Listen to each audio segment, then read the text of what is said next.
Welcome to Storytime Haven.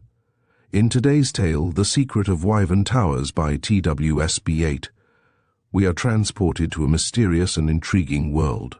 Hidden secrets, eerie towers, and unexpected twists await our characters as they navigate the shadows of Wyvern Towers.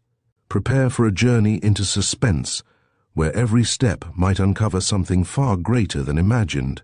Let's dive in and see what lies behind the walls of this ancient structure. Chapter 1. Very Strange Tidings. On a certain sunny May morning, about 40 years ago, the owner of Wyvern Towers stepped into a lovely glade of barrus wood, which was a portion of his extensive property. Felix Drelincourt was a man who stood a little over 6 feet in height.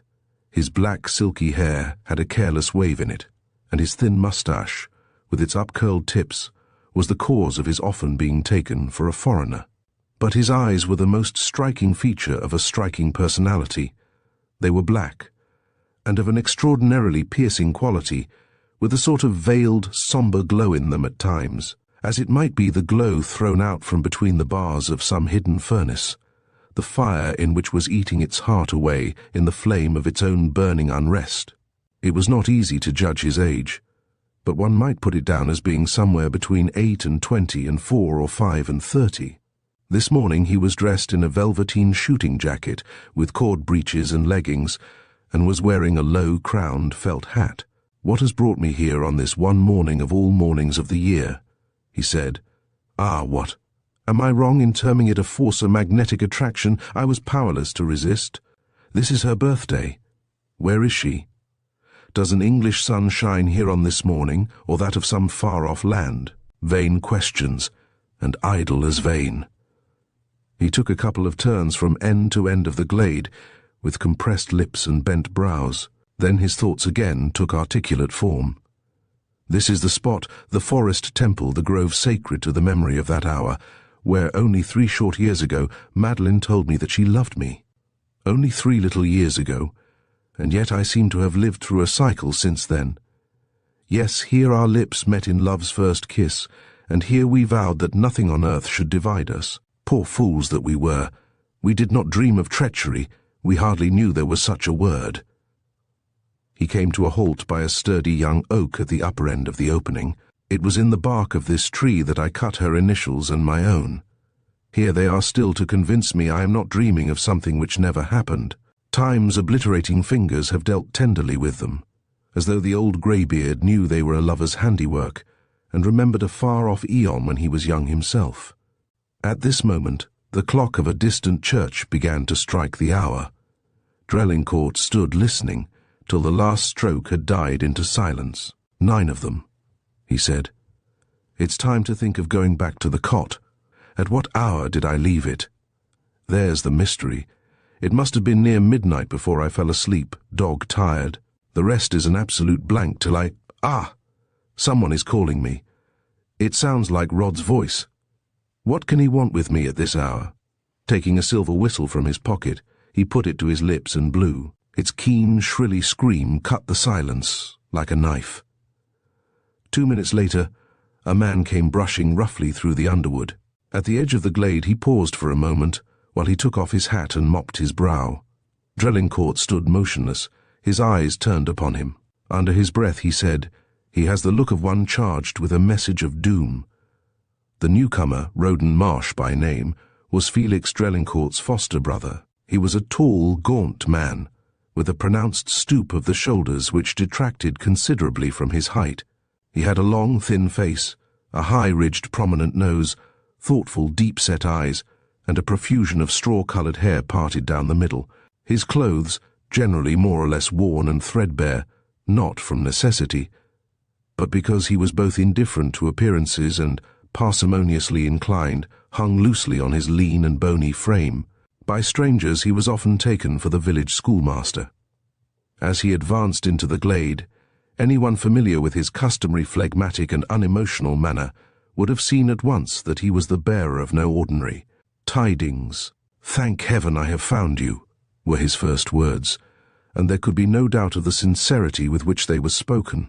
"It is a small mercy to be thankful for," replied the other, with the ghost of a smile. A terrible discovery has been made at the Towers. Those are strong words, my dear Rod, but they fail to convey any definite idea to my mind. They may mean much, or they may mean very little. Mrs. Drelincourt has been murdered in her sleep. Murdered! Drelincourt staggered back a pace or two, and then putting forth his right hand, he caught hold of an oak sapling and gripped it hard. For a few seconds his body rocked like that of a man whose brain has been stunned and dizzied by some great shock. That is indeed a terrible discovery to have made, he went on after a pause. Kate dead. It seems incredible, altogether beyond belief. For all that, it is true. But what possible motive could anyone have for the commission of such a crime? Roden's thin lips tightened. Evidently the question was one which he either would not or could not answer. When and by whom was the discovery made? Asked Mr. Drelincourt after a brief pause. It was made by Lucille, nearly a couple of hours ago. She went as usual to take her mistress an early cup of chocolate and found her dead in bed. Go on, tell me all the particulars known to you. Mrs. Drelincourt had been stabbed to the heart, most probably while she was asleep. So, has the weapon with which the deed was committed been found? It had not when I left the Towers. Drelincourt seated himself on the fallen trunk, and resting his elbows on his knees, he bent his eyes on the ground. As soon as the crime became known, resumed the other, I sent off a groom on horseback to fetch Dr. Carew. On the way he met Mr. Ormsby and told him the news, and was ordered by him to at once communicate with the police. A very proper thing to do. Mr. Ormsby, accompanied by another gentleman, a stranger, had just reached the Towers before I left it. To come in search of me? Exactly. It has taken me nearly an hour to find you. I hurried first of all to the cot, but you were not there. Marjorie Trant had not heard you leave the house, and was unable to tell me in which direction you had gone. I set out to look for you, and it must have been instinct which directed my steps to this place. He paused. A throstle in the wood piped a few notes and then ceased. Go on, said Drelincourt without looking up. You have something more to tell me. As I bent over Mrs. Drelincourt's dead body, I found this close by her pillow. As he finished speaking, he drew from one of his pockets a white handkerchief bordered with a thin line of black, and having shaken it out, held it up to the light. On it were 3 or 4 crimson stains. It is yours. Here are your initials in one corner, he said. He had a softly modulated voice, but just now there was no more emotion either in it or his manner than if he had been discussing the state of the weather. Drelincourt started to his feet, his face blanched to the lips. A moment or two he stared at the handkerchief as though it had for him a horrible fascination. Then the eyes of the two men met in a silence which seemed charged with hidden meaning. A dumb witness, but enough to hang a man, said Drelincourt at length, as he turned away with a shudder. Marsh did not reply, but after a keen glance round, as if to make sure there was no lurking onlooker, he let the handkerchief drop to the ground, and then, dropping on one knee, he set it alight with a match from his fusee box. Drelincourt, his back supported by a tree, stood looking on in silence till the flame had burned itself out, and nothing was left save a little fine ash, which a wandering breeze presently caught up and frolicked off with into the depths of the wood. This also I found, resumed Roden. It was lying open on the writing table in your dressing room at the Towers for anybody to see. It is in your writing, and is dated today. As he spoke, he produced a letter from his breast pocket and handed it to Drelincourt, who took it mechanically and like a half-dazed man. It was without an envelope, and was simply folded in 2. Opening it, he read it in silence and with growing amazement. An unfinished letter to my friend, Professor Ridsdale. And you say that you found it in my dressing room at the Towers? I do. It refers to certain chemical experiments in which my friend and I are interested. It is the very letter, almost word for word, which I made up my mind to write to him the first thing after breakfast this morning. And yet I slept last night at the cot, while you found this an hour or more ago at the Towers. Again the eyes of the two met in pregnant silence. Rod, you must have guessed the truth. I have, Felix. Yes, no other explanation is possible, yet it seems monstrous unbelievable. And by my hand. Oh, He ended with a groan, turned his face aside, and was silent. For once this man, usually so proudly self-centered, so stoically self-repressed, was moved to the depths of his soul as never in his life before. Crossing to him, Roden Marsh grasped one of his hands in both his own. "Felix, between you and me not a word more is needed, I comprehend. You have suffered. Your life has been made a burden almost too bitter to be borne. I have seen and known it for long. I have suffered with your sufferings. My heart has bled for you times without number. I can speak now. Hitherto I have had to look on and be dumb. Yes, you have seen something perchance much, but you know no more than your eyes have shown you, whatever you may have guessed. Of the details of her treachery, hers, rod which was black as hell, you know nothing. Sit you there and listen. The tale shall be told, now and here, from beginning to end." Roden seated himself on the fallen trunk, while Drelincourt, pacing slowly back and forth, half a dozen yards this way and as many that, began his narrative. "You will not have forgotten that about 3 years ago Colonel Fenwick and his niece were staying with the Ormsbys at Denham Lodge, where I was an occasional visitor.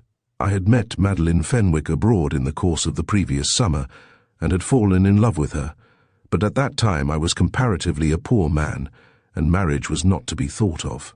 In the interim, my father had died, and I had succeeded to the entail.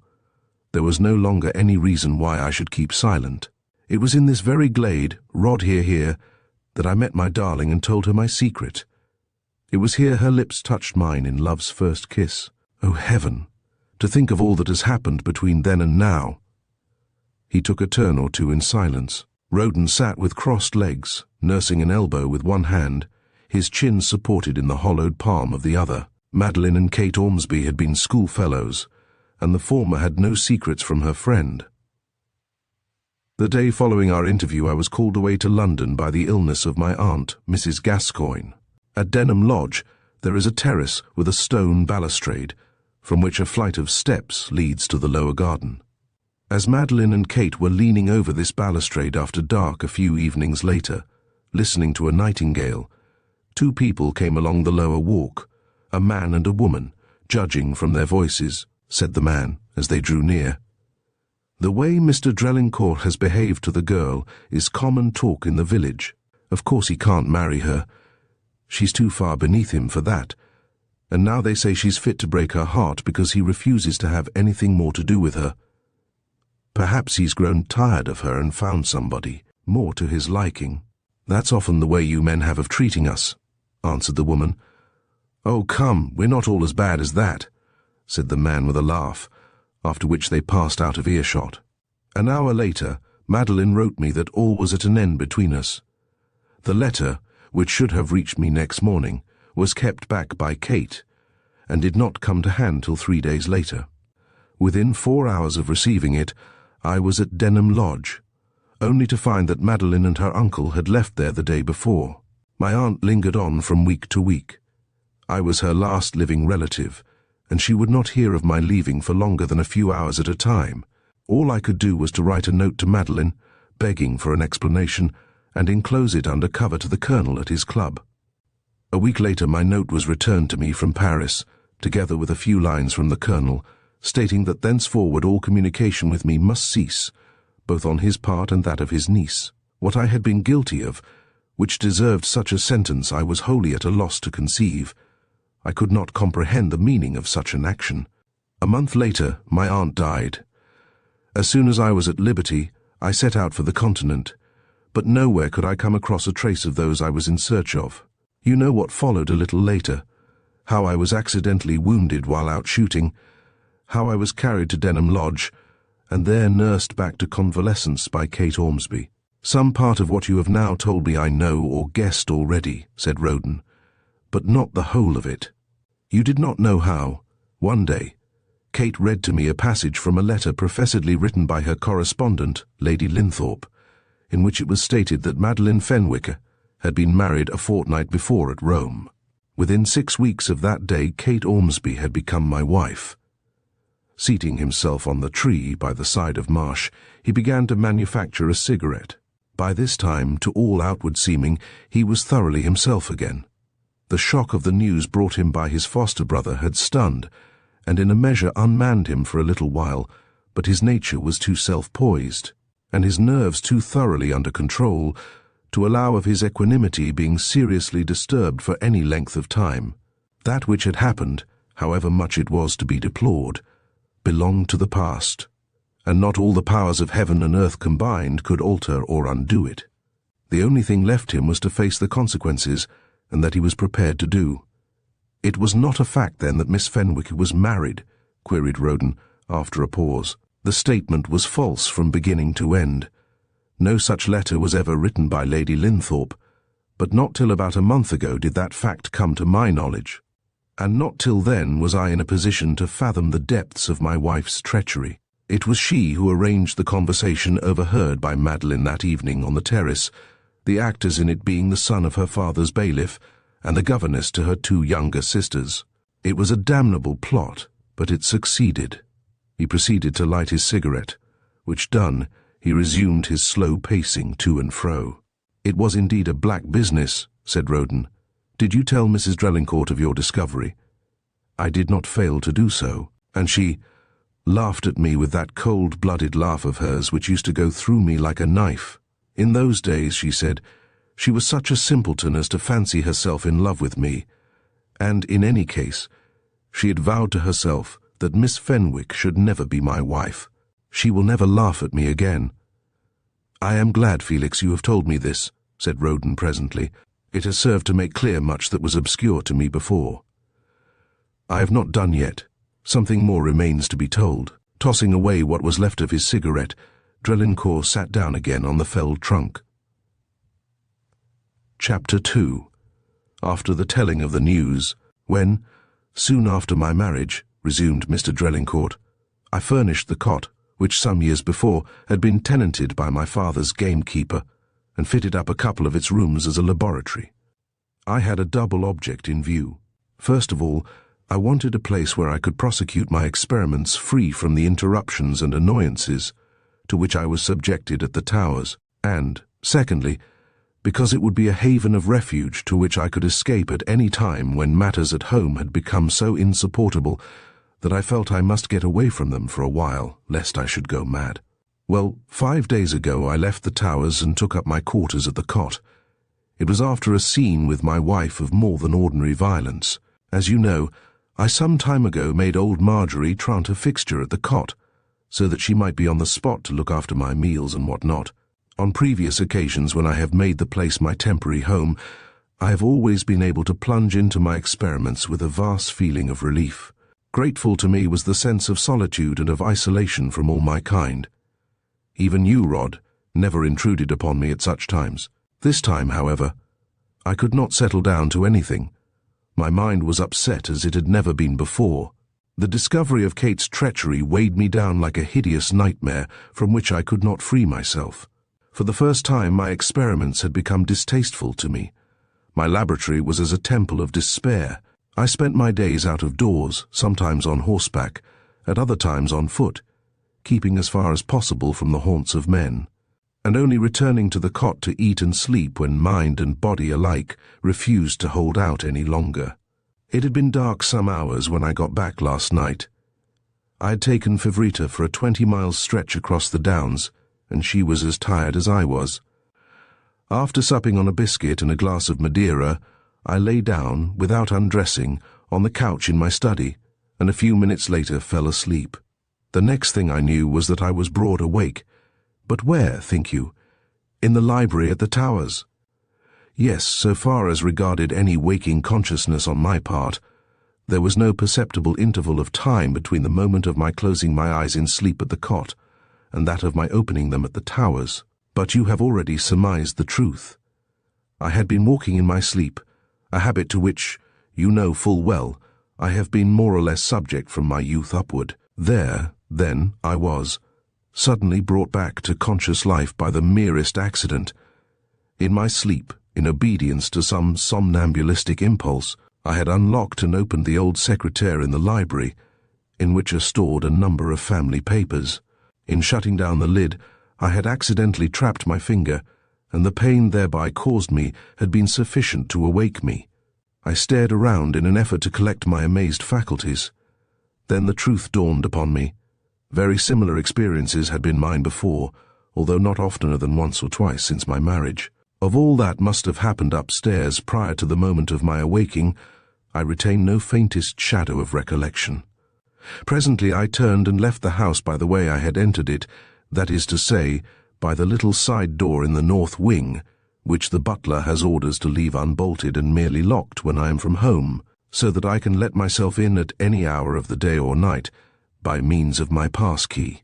So far as I am aware, not a creature saw me either enter the house or leave it, and then, after a while, I found myself here. A silence ensued, which Roden Marsh was the first to break. I wholly fail to see how, in the eye of the law, a man can be held to be even partially accountable for anything that may happen, or any deed he may commit, while in a state of somnambulism. Drelincourt lighted another cigarette before speaking. Then he said, "But where are my witnesses to prove I was in that state when this morning's tragedy took place?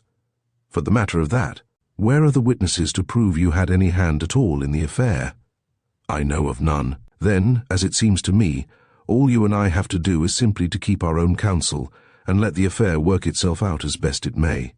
To this Drelincourt apparently found nothing to reply. Roden lapsed into a brown study. "No," he said, after a pause, with a shake of his head, "neither legally nor morally can you be held accountable for this morning's work." Drelincourt flicked the ash off his cigarette. "And I am just as convinced that if the crime is brought home to me, the law will find me guilty and hang me in due course.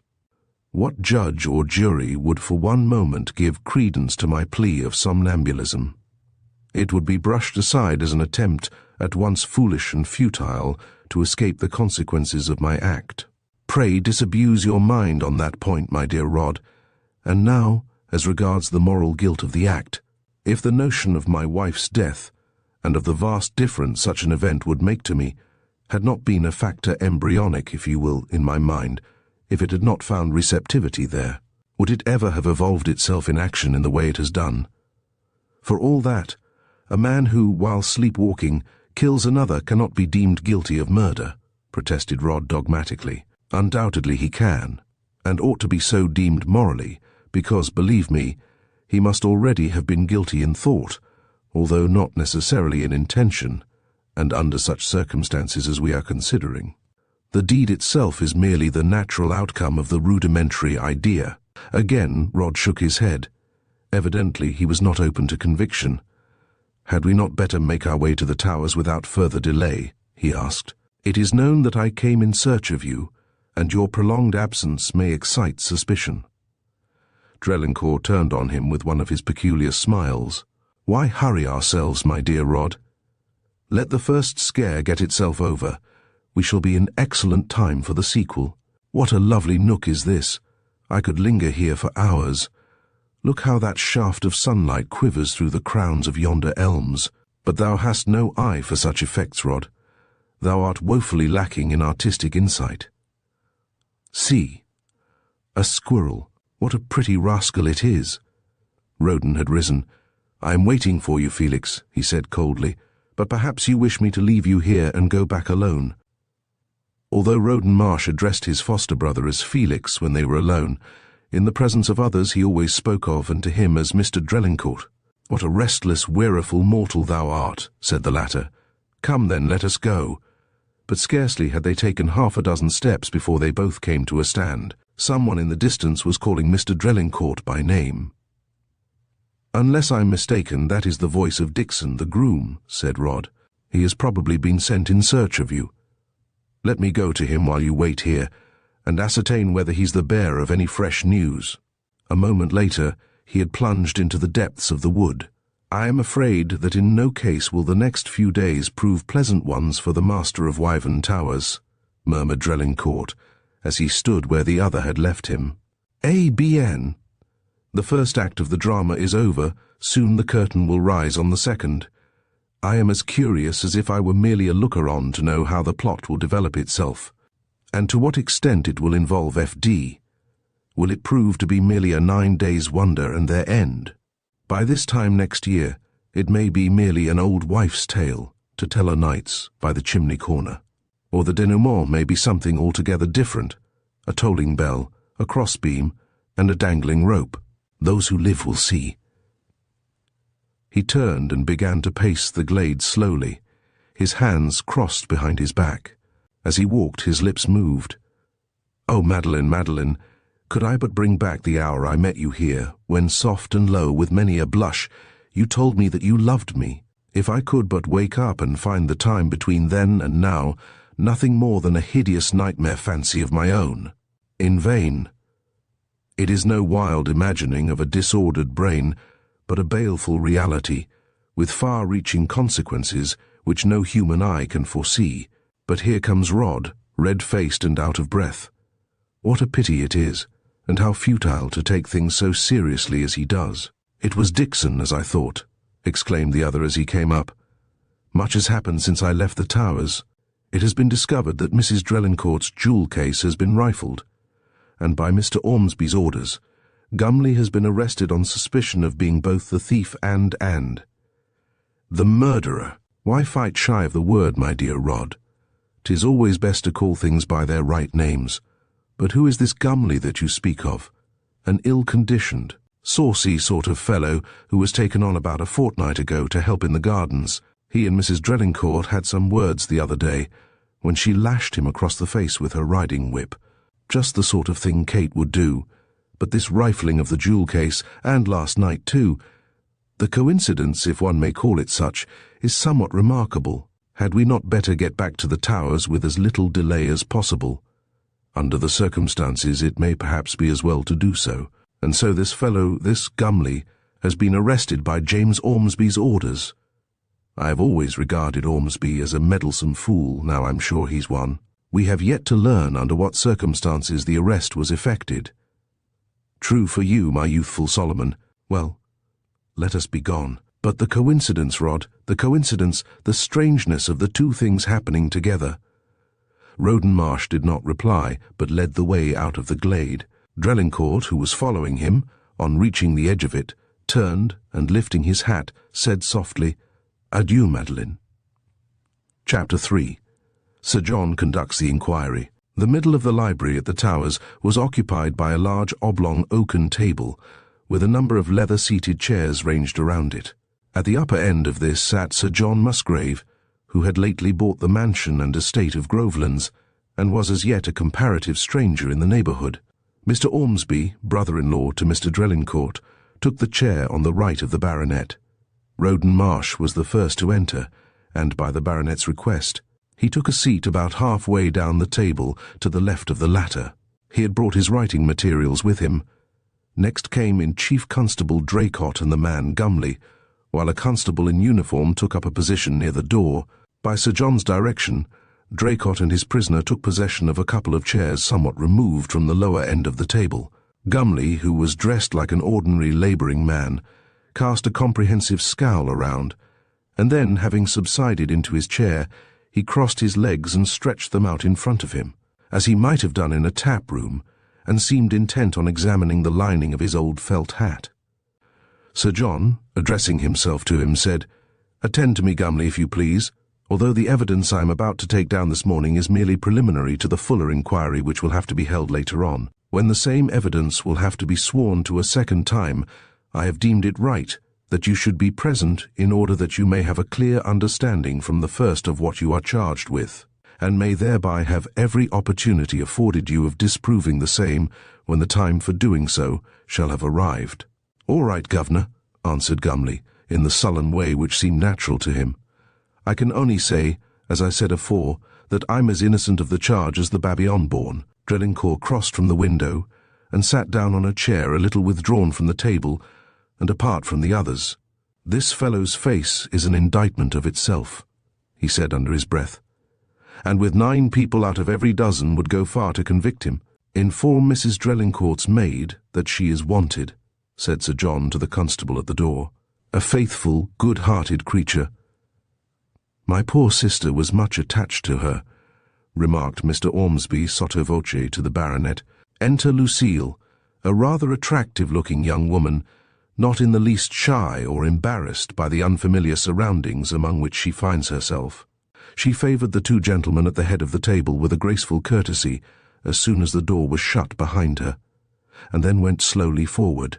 Here a momentary hitch occurred, which was got over by Roden Marsh's production of a Greek Testament from one of the bookshelves. The witness was then sworn in the usual way by the constable in waiting, who had been so often called upon to take the oath in his own person that he had the formula at his tongue's end.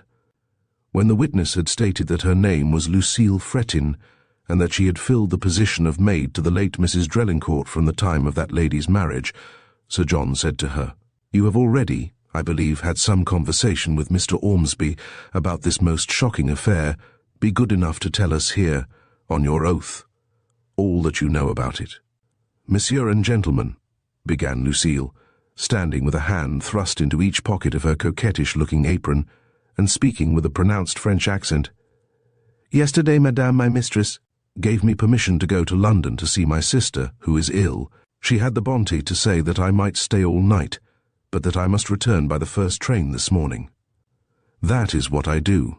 I come back by the early train, and I reach the house just as the clocks are about to strike 7. 5 minutes later, I enter Madame's room. I call her softly. I say, 'Madame, je suis arrivé.' She does not reply. I say to myself, 'She sleeps. I will not disturb her.' Then I go a little nearer, and then, mon Dieu, see something which frightens me. It is one big drop like blood on the pillow. Then I bend over her, and I see that her eyes are not shut, but open and staring. And then something tells me that they are the eyes of a dead woman." Drelincourt rose abruptly, and going to the side table, he poured out a glass of wine and drank it. Then he went back to his chair.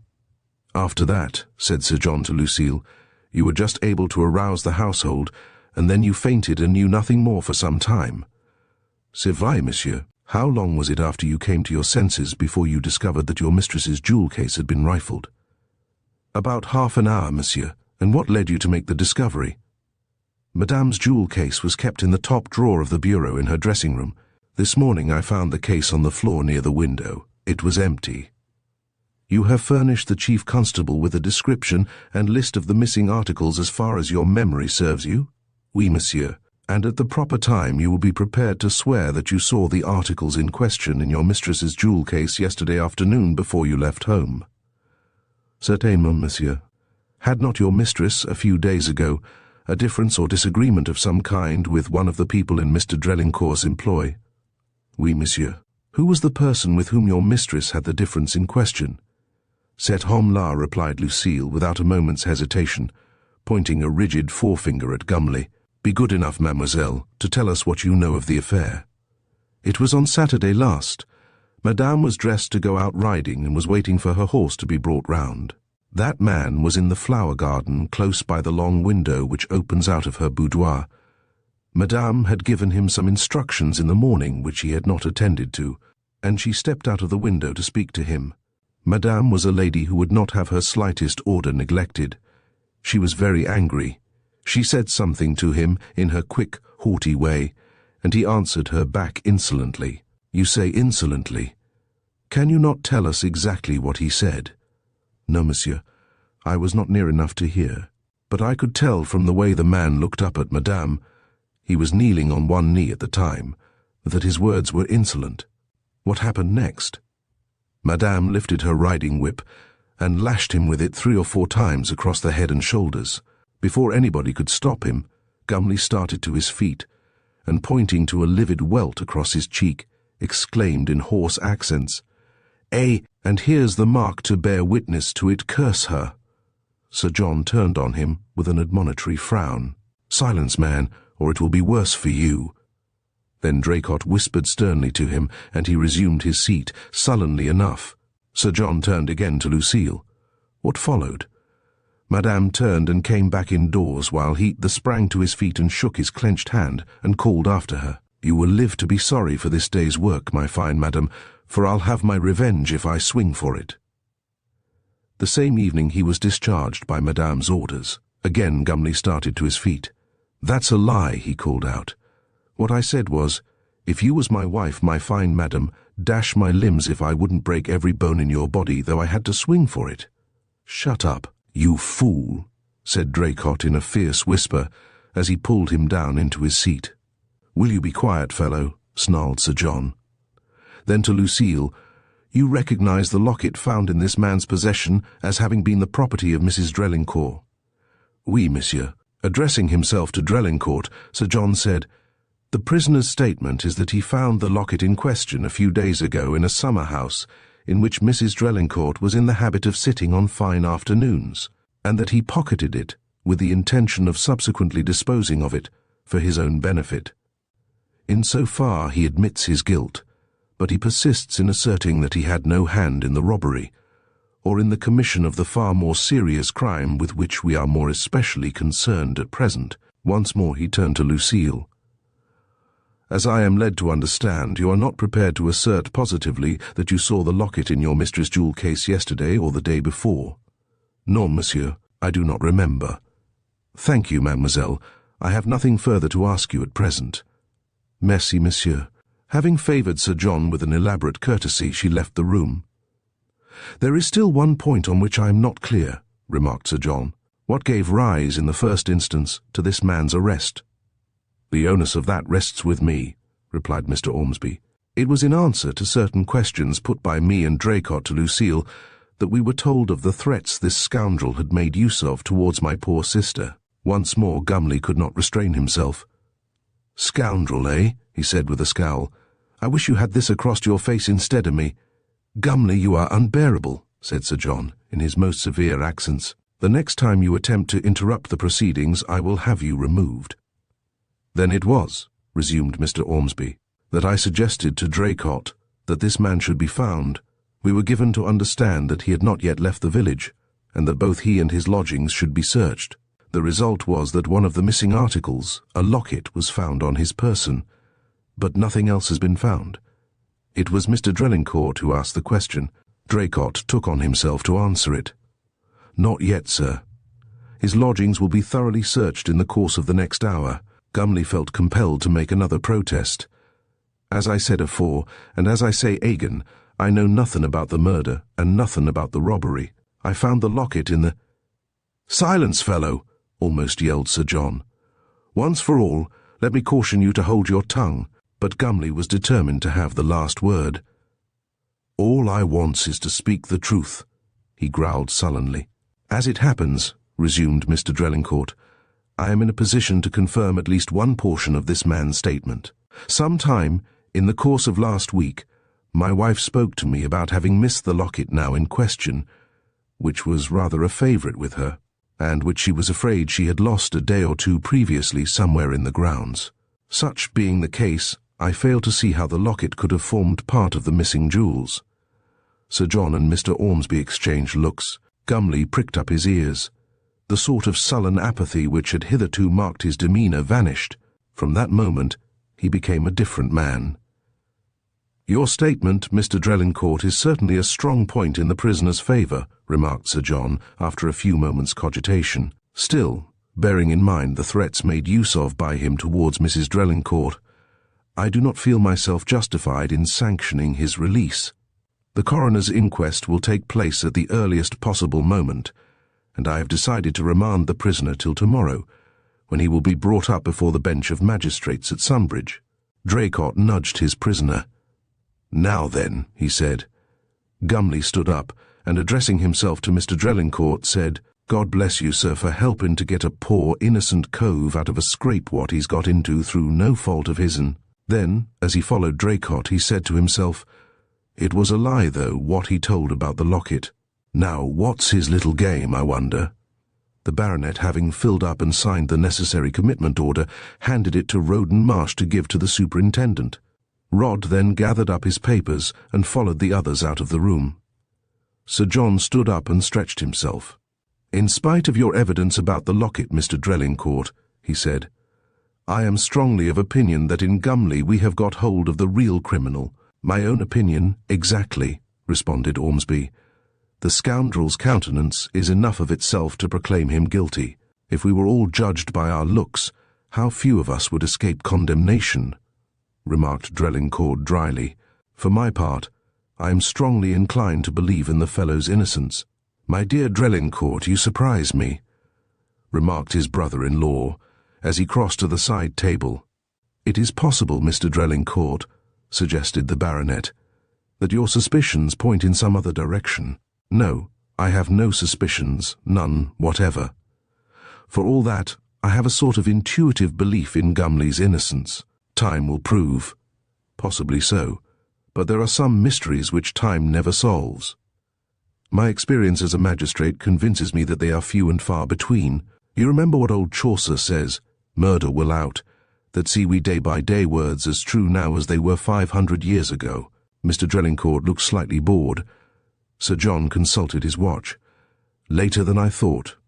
I have an appointment at Sunbridge and am already overdue." "And I too must be off," remarked Ormsby. "I quite expect to find my wife in hysterics when I get home. She was awfully attached to poor Kitty." "For the present then, Goodby," said Sir John to Drelincourt, as he proffered his hand, "to attempt to condole with you under such a terrible blow would be an impertinence on my part. But this I must say, that you have my heartfelt sympathy." "Of that I am quite sure, Sir John." They shook hands cordially, and then Drelincourt crossed and rang the bell. "Ormsby, I shall see you in Sunbridge later in the day," said Sir John. 3 seconds later he was gone, shown out by Simmons. "Now to get rid of this pompous fool," said Drelincourt to himself as he came forward. Now that the two were alone, Ormsby had resumed his most lugubrious expression.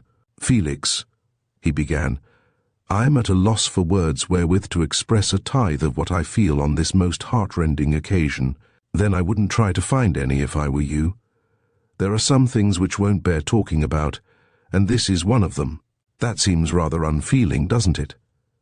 Are one's feelings to be gauged by the amount of talk one may give utterance to? Are there not occasions when silence may be the heart's most eloquent tribute?" "Possibly, possibly," replied Mr. Ormsby, with a little cough behind his hand. "I dare say you are right from your point of view. If you would like Octavia to come and look after matters at the Towers for the next week or two, I am sure that she—" "Not for the world. I am a strange fellow, Ormsby, as I dare say you have found out before today. The more I am left to myself just at present, the better I shall be pleased." "Well, well, as you will. Still, I cannot but feel sure that my wife would have been a great comfort to you in your affliction. She is so truly sympathetic." "Good day, Ormsby," said the other abruptly. "I know you mean well, and I thank you, but I'm all on edge just now, and I can't talk any more. I can sympathize with you, my dear fellow. I have something of the same feeling myself." With that he held out his hand. Excuse me, but I sprained my wrist this morning." He crossed to the fireplace and rang the bell, and then stood grasping his right wrist with his left hand. "That's unfortunate." "Well, au revoir," said Ormsby, as he took possession of his hat and gloves. The attentive Simmons stood holding the open door. "I'm nearly sure he shook hands with Sir John," muttered Ormsby, as he made his exit. "What a queer, ill-conditioned beggar he is. Still, I wish he would have had Octavia here. She would have been just in her element on an occasion like this. And then, she is so truly sympathetic." No sooner did Drelincourt find himself alone than he strode to one of the windows and flung open the casement. "At last I can breathe. For a little while the torture is relaxed, but only for a little while. What would I not give if the next few days were well over? This fellow Gumley must be saved at all risks. Of course, it was he who stole the jewels, and yet for the sake of a wretch like this, I shall have to lie and perjure myself again and again. To me such a necessity is more hateful than I can express. The mere thought of such comradeship in crime sends a shudder down my spine. For all that he must be saved. All may go well if only the rest of the jewels remain undiscovered. In that case, my lie about the locket ought to be enough to clear him. 4. Let me try to get this greasy-smelling knave out of my thoughts for a while." There was a box of cigars on the top of one of the low bookcases, from which he now proceeded to select one and light it. "Murder will out, so quotes Sir John. But does that follow as a matter of course? Facts, indisputable facts, prove the contrary. Though Nemesis may dog the footsteps of a man for years, yet oftener than we wot of, she fails to overtake him. In any case, the man who, after having incurred a penalty, whether with wide-open eyes, or as the result of circumstances outside his control, shrinks, from facing the consequences when they are brought home to him, is both a fool and a coward. That is not the stuff, I trust, of which Felix Drelincourt is made. Chapter 4. A backward glance. Presently Mr. Drelincourt quitted the library, and traversing the entrance hall, went up the fine old oaken staircase at the farther end. But on reaching the spacious landing at the top, instead of turning to the right in the direction of his own and his late wife's apartments, he turned to the left. And after going some way down a corridor which gave access to sundry rooms, he came to a red baize-covered door. The others were all of oak or walnut, with a bell-pull pendant at one side of it.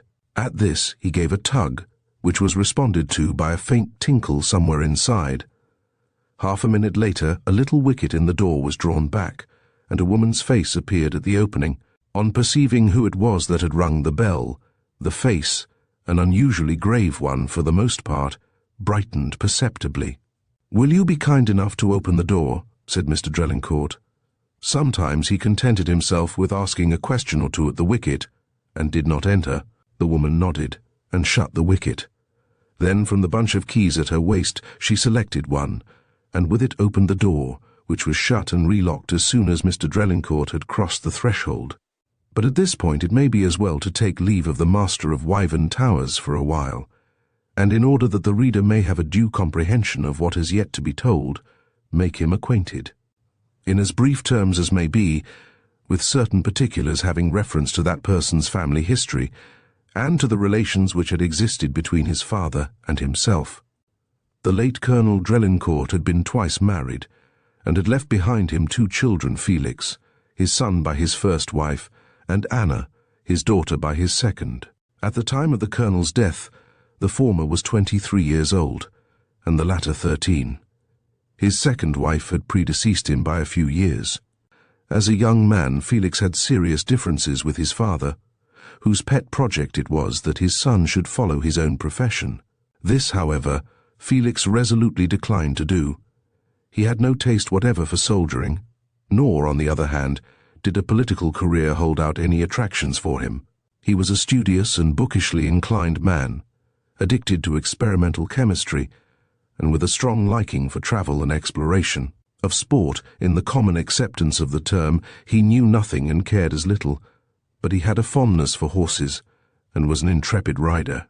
The Colonel, a military martinet of the old school, who held a blind obedience to one's superiors to be one of the main rules of conduct, never forgave his son's refusal to follow in the course he had prescribed for him. At his death it was found that, outside the entailed property, he had left everything he was possessed of to his daughter, to whom he had been passionately attached. He had married her mother for love. Like many another man, he had never touched even the fringe of romance till he was past his 40th year, whereas he had married his first wife for her dowry.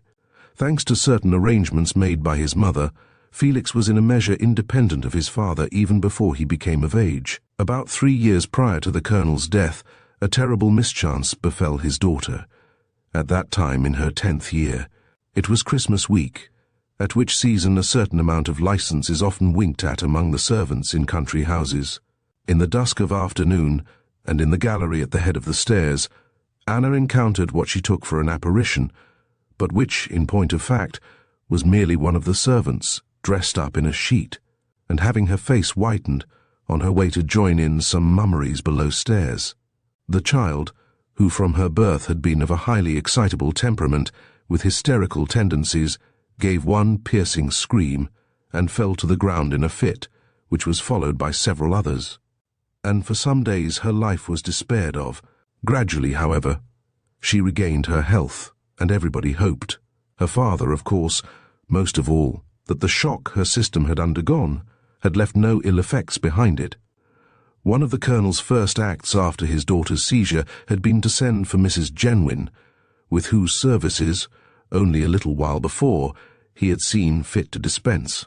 It was Mrs. Genwin who had nursed his wife through the long illness which had preceded her death, and it was in fulfillment of Mrs. Drelincourt's dying request that he had installed her in the dual position of nurse and governess to his motherless girl, who, in the course of time, had learned to love her almost, if not quite, as well as the parent she had lost. Whether it was a feeling of jealousy that his child should care so much for anyone but himself, or some other whim which caused him to give Mrs. Genwin notice to leave, was known only to himself. In any case, Anna took the separation greatly to heart, far more so than her father was aware of, for the child's deepest moods were silent ones. Of what she felt most she talked least, and the Colonel was not skilled in reading below the surface. Now, however, he blamed himself with undue severity for having sent Mrs. Genwin about her business. Again and again he told himself, most unreasonably, that had she been on the spot the mischance would never have happened. It was some consolation to him to witness the naive and touching delight with which Anna welcomed Mrs. Genwin's return. For all that, as he quitted the room, leaving them together, he could not help saying to himself with a touch of bitterness, "She loves that woman better than she loves me." Unfortunately, the Colonel's fondly cherished hope that the shock to his daughter's system would entail no after consequences was not destined to be fulfilled. To all appearance, Anna had regained her health and strength in full measure, and her fright was a matter 6 months old, when, without any warning, so to speak, an unaccountable change came over her which found its physical expression in a state of irritability and low fever, supplemented by insomnia. Dr. Carew was called in and prescribed, but declined to commit himself to any expression of opinion. On the 5th day from the beginning of her attack, Anna fell into a deep, trance-like sleep which lasted 18 hours. When at length she awoke, everything that had happened to her during the 6 months which had intervened since the date of her fright was lost to her memory. She went back and took up her life again at the point where consciousness had left her at the moment of her scare in the gallery. All Mrs. Genwin had taught her in the interim was clean gone. A book half read at the time, she now began afresh and finished, and she resumed the practice of a piece of music on which she had been engaged during the forenoon of that unfortunate day. The break in her memory was absolute and complete. By Dr. Carew's recommendation, no attempt was made to enlighten her. Everybody about her accommodated themselves to circumstances as she believed them to be. The doctor trusted to time. It was all he could do. Any attempt at a cure on his part, as he was not slow to recognize, might have been productive of more harm than good, and possibly have entailed consequences he would have been loath to face. He watched the case with the deepest interest, but beyond prescribing a harmless draught or two, he left nature to work after her own fashion. At the end of a fortnight, Anna fell into another trance-like sleep, and awoke from it her proper self. The 2 preceding weeks were blotted from her memory. She had merely had a longer and sounder sleep than ordinary, from which she had awaked feeling strangely refreshed. From that time forward, the same thing had happened to her, at irregular intervals, every 3 or 4 months. After certain preliminary symptoms, which hardly ever varied, she would fall into a deep sleep, always to awake at that moment of her life which preceded her meeting with the supposed apparition in the gallery. At the end of 10 days or a fortnight, and after another sleep, she would become her normal self again. She had been 10 years old at the time of her first attack, and she was now 18. A lovely girl, but with no touch of resemblance to Felix, and of an affectionate and amiable disposition, bright and cheerful enough at times, but, for the most part, with a vague shadow of melancholy brooding over her, as of one who realized in all its bitterness the fact that there was about her a something which set her apart from her fellows, for long before now the full measure of her affliction had become known to her. Mrs. Genwin had given Colonel Drelincourt her promise on his deathbed that she would never leave Anna while it was the latter's wish that she should stay with her. In order, however, to make assurance doubly sure, the Colonel had left instructions in his will that the sum of 200 guineas per annum should be paid to Mrs. Genwin out of his estate, so long as she should retain her position by his daughter's side. As already remarked, the Colonel had bequeathed to Anna all that it was in his power to leave her. An ample sum was settled on her, under the control of trustees during her minority, and when she should come of age, she would find herself mistress of an income of 1,200 a year, with absolute power over £10,000 of the gross sum capitalized by her father, about a year before his death, and when he had no prevision of that event being so near, Colonel Drelincourt had caused to be set aside, and specially arranged for their use, a suite of rooms in the left wing of the Towers, to which his daughter and Mrs. Genwin could retire whenever Anna's symptoms gave warning that one of her periodical attacks was imminent.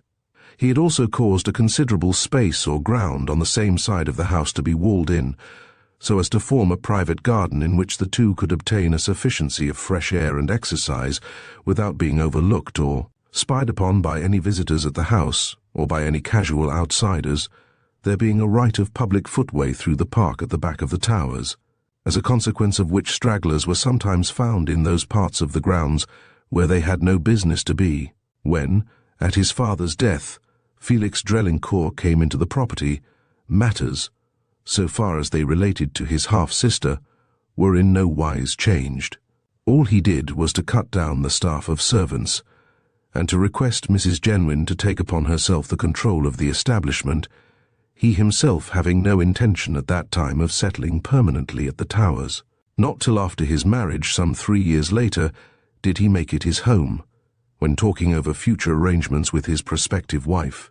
He had given Miss Ormsby clearly to understand that his marriage was to alter nothing so far as his half-sister was concerned. Anna's home, as heretofore, would still be at the Towers, and the special suite of rooms in the left wing still be reserved for the occupancy of herself and Mrs. Genwin at certain seasons. Chapter 5. In the left wing. And now to revert to Mr. Drelincourt's visit to the left wing of the Towers on the day his wife came by her tragic end. His first question in a low voice to Mrs. Genwin, after the baize-covered door had been locked behind him, was, "You've heard the news?" "I have, sir, and I need not tell you what a dreadful shock it was to me." "Poor lady, poor unhappy lady." Drelincourt bit his lip for a moment. Then, "You have not breathed a word about it to Anna?" He had taken a chair after motioning Mrs. Genwin to another. "Certainly not, sir. I should not dream of doing so without your permission. Indeed, I am far from sure that just now it would be advisable to say anything to her about it. My own opinion exactly.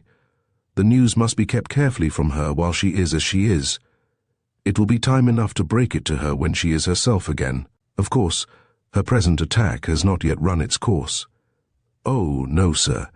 It is only 5 days since she was taken. We may calculate on another week at the least." "So much the better. By that time the funeral and other matters will be over and done with." Drelincourt sat for a few moments without speaking, toying with his watch-guard. Mrs. Genwin knew better than to break the silence. At this time, judging from appearances, she was somewhere about 40 years of age. Her features were regular and refined, and she would still have been accounted a very handsome woman but for the abnormal pallor of her complexion, her sunken cheeks, and a certain worn and tired look about her keenly watchful eyes, with their slightly contracted lids, which might be the result of insomnia. Like her hair, her eyes were of a brown so dark as in some lights to be hardly distinguishable from black. Although her face was essentially feminine in certain of its aspects, its dominant expression was one of innate resolution, and of an amount of will-power rather unusual in one of her sex. A woman of great force of character, who would do and dare much to gain her ends, whatever they might be, was Mr. Drelincourt's pithy summing up of her. For all that, there must have been a sunny corner hidden somewhere under the husk of her almost frozen reserve, or Anna Drelincourt, so susceptible to chills of every kind, would not have learned to love her and cling to her as she did. Scarcely less dear had Anna's mother held her. Beyond the fact that she was a widow, Drelincourt knew nothing of her history or antecedents, and did not seek to know anything. He had accepted her, so to speak, as a legacy from his father, and had soon learned to like and respect her for herself. There was something about her self-contained character, with its reserve of quiet force, which appealed specially to him. She was the very woman, 1 out of 1,000, he told himself, for the peculiar post she occupied, and he was careful to treat her with every consideration. Some little time passed before Mr. Drelincourt spoke again. To Mrs. Genwin he seemed to be debating some point with himself. At length he said, Contrary to what I had ventured to hope before they came together, my wife always seemed to be very fond of Anna, and to make much of her. That, at least, is how matters presented themselves to me. What is your opinion, Mrs. Genwin? You were in a position to observe things from a far more intimate point of view than I was. His eyes were fixed on the matron. She could not choose but answer him. Her dark, prominent brows came together for a moment. A little wave of colour tinged her pale cheeks for a second or two. A question so plainly put, Mr. Drelincourt, ought to be met by a plain answer. Is not that so? Why, certainly, Mrs. Genwin. Now that Mrs. Drelincourt is unhappily no more, there seems to me no reason why I should any longer refrain from mentioning to you a certain conclusion which I could not help arriving at on the occasion of Mr. Guy Ormsby's visit at the Towers a few months ago. Mr. Drelincourt sat up in his chair. Go on, please, was all he said. To such an extent and so openly did Mrs. Drelincourt make it her business to throw Miss Anna and Mr. Guy together, that at length I could not help having my eyes opened to the ulterior object she had in view. What at first had been nothing more than suspicion was turned into certainty by a few words between brother and sister which I accidentally happened to overhear, and that object was the marriage, not just now, but after Miss Anna shall have come of age of the two young people. It was not often that Drelincourt was betrayed into an expression of surprise, but he was on this occasion. What? He exclaimed. Scheme to wed her brother to a girl mentally afflicted as my poor sister is. It would be nothing less than monstrous. Mrs. Drelincourt, sir, professed to believe, with Dr. Pounceby, the London specialist, that Miss Anna would grow out of her affliction in the course of a few years, an opinion, I am grieved to say, wholly opposed to that of an equally eminent man, Dr. Ferrers. And then, sir, it behooves Mr. Guy Ormsby, as a younger son without expectations, to look out for a wife with money. Why do you say that, Mrs. Genwin? I am merely repeating Mrs. Drelincourt's own words to her brother. So. Then to himself he added, evidently between my wife and this woman there was no love lost. He seemed to consider for a few moments, and then he said, But tell me this, Mrs. Genwin, did Anna seem to take to young Ormsby in the way you think my wife would have liked her to do? That is to say, did he succeed in entangling her affections? For I have no doubt he was ready enough to follow up his sister's precious scheme. That is more than I can say, sir, with any degree of certainty. Sometimes I am inclined to think one thing, and sometimes another. Miss Anna is not an easy person to read. Not an easy person to read? One of the most transparent and simple-minded girls in existence. A thin smile flickered for a moment over Mrs. Genwin's bloodless features. She had a soft, level voice, which, while it fell soothingly on the ear, was not without a certain penetrative quality of its own. Excuse me, sir, but you don't know so much of her as I do, or you would scarcely say that. You think her transparent and easy to read, whereas there are depths in her character which not even I, who am with her every day and all day, have yet succeeded in sounding. You can never make sure beforehand of what she will either say or do in reference to any given subject. In short, Miss Anna is a law unto herself. Drelincourt looked puzzled and only half convinced. It was not pleasant to him to be told that he had so completely misread the character of his seeming simple-minded sister. "It's a pity you did not give me a hint at the time of what was going forward," he remarked, after a momentary pause. Young Mr. Ormsby's visit had nearly come to an end before I had anything more than vague suspicions to go upon, and the next thing I heard was that his regiment was presently going abroad. After that it seemed to me all further danger was at an end, and I came to the conclusion that my wisest plan would be to keep my discovery to myself. I presume you have satisfied yourself that no correspondence has passed between Lieutenant Ormsby and Anna. On that point I am quite satisfied. Does she talk much, or at all, about him? I have not heard her even mention his name during the last month or more. Then I suppose all there is left me to do is to hope for the best, and to trust that no real harm has been done. If signs go for anything, sir, I am certainly inclined to believe that Miss Anna is still heart-whole and fancy-free. But, as I have already remarked, her character is not an easy one to read. Of course, if Mr. Guy were to appear again on the scene, I could not answer for what might happen. "There is not much fear of that now," said Mr. Drelincourt significantly. "It is not at all likely that he and Anna will ever set eyes on each other again." He rose and pushed back his chair. "Will you not see Anna for a few minutes, sir, while you are here?" queried the matron. "She always seems brighter and better for some time after one of your visits. Indeed, except myself, you are the only person from whose presence at these times she does not shrink with a sort of nervous dread, as though doubtful whether they might not be about to do her some bodily harm. It was rather singular, was it not, sir, that Mrs. Drelincourt's presence at these times always had a peculiarly disturbing effect upon her?" If Drelincourt heard the question, he did not care to answer it. He was cogitating with a finger pressed to his lips. "Yes," he said presently, "I will see her. I have much to do, but I can spare her a few minutes." Thereupon, Mrs. Genwin at once led the way to an inner room, which opened out of the first one. It was a large and sunny apartment, lighted by 3 windows, from which there was a view beyond the surrounding park of some miles of rolling, well-timbered country. In the middle window hung a brass cage containing a couple of canaries. On a soft cushion reposed a Persian cat. From a brace of hooks in the ceiling was suspended a swing. Near at hand was a big rocking horse fitted with a side saddle. On the floor lay a pair of Indian clubs, a battledore and shuttlecock, and a hoop. In one corner was a small bookcase. On a low chair near one of the windows sat Anna Drelincourt, busily engaged in sewing some lace on one of several dresses, composing the wardrobe of a big wax doll which, seated limply on an opposite chair, its arms dangling loosely by its sides, seemed with its glassy, unwinking eyes to be watching every movement of her needle. Occasionally, Anna would look up from her work for a moment, to nod her head and chirrup at Ninon, which was the doll's name, and possibly to her imaginative eyes that young person's fixed, vacuous smirk became endued, for a second or two, with a responsive meaning. At this time, as already stated, Anna was 18 years old. She had a slender figure of medium height, with glossy chestnut hair and eyes of the darkest blue.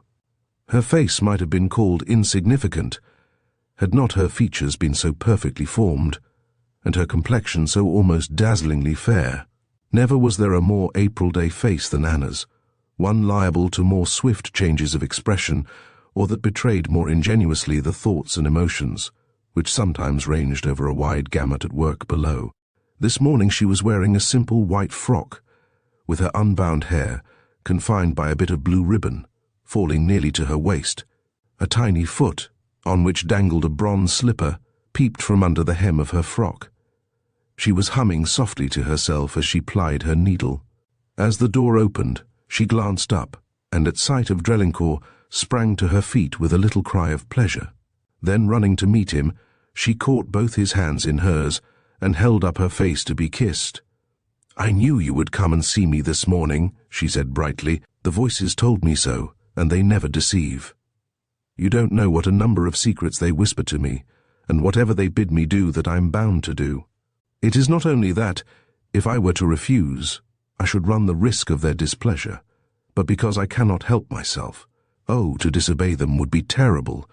The mere thought, Anna, merely her name pronounced by Mrs. Genwin, but its effect on the girl was instantaneous. She still had hold of Drelincourt's hands, and he was conscious of a momentary spasmodic twitching of her fingers, such as might have been caused by a slight electric shock.